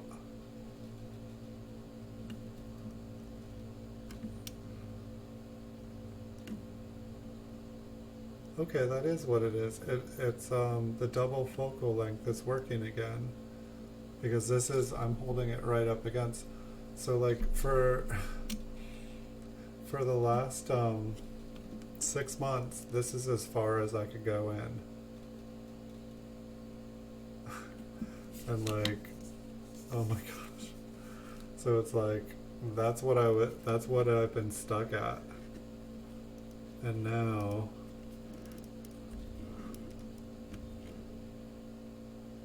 I can do that. This is what I always used to be able to do. And I'm like, what? This is awesome. I'm so happy. I don't even know why. It wouldn't come into focus. I could zoom, I could like scroll the thing all the way that way. Like it said, I don't even know, I think it's like 80, no, I think it's like 180x or something, like when it's that far. And like it's supposed to be able to do it, and I just froze up there again. But I do hope that somebody finds the scavenger hunt tonight while I am sleeping. And barely. Hopefully someone's gonna find it tonight, and I can wake up and pay it out tomorrow morning. If you guys do find the scavenger hunt while I'm sleeping, I do apologize for the delay, but I probably won't be able to pay it out until I wake up. So do apologize for that. Uh, but I am good for it. And thank you, Andrew, for the conversation. And I hope that you find a 1976D and a 1978D very, very soon. I mean, it's like, I feel like if you're, I don't know, it's like, if you're able to find like a nice roll, it might be a place where you can make money, because like, things like, that's the reason I bought like the bank bag of the 1979, is because like it just seems like there's always a shortage of that year. Like it seems like someone gets like a roll or something graded and they're around for like a week or a month, and then they're gone again, and then it's like 6 months before anyone gets them again. So it would be cool to see some come back on the market, but I guess it's like I've never tried like contacting, there's definitely people on eBay and, different people who seem like they, are really good at finding nice high grade rolls, and they seem to pretty consistently um, just be bringing, like some of these kind of rolls that are pretty short on supply. They're pretty good at identifying them, but probably if we put a shout out to them saying, hey, we need more 1976s, we need more 1978s, maybe they would prioritize it if they knew that people were wanting that. I'm sure someone must be seeing that there's a hole in the market there, and identifying those holes in the market, that's opportunity. The first people and the quickest people to those holes to fix that problem, they're the people that make the money off of them. And so it's past midnight here. I am a pumpkin officially. I usually don't even function this late, but I've been getting a little bit better at it. I used to not need to sleep. These days, now that I'm an old man, need my sleep. I get all cranky the next day if I don't get my sleep. But nice talking to you. I wish everybody a good night. Thank you so much for watching, and I'll see you guys all in the future. It's been fun.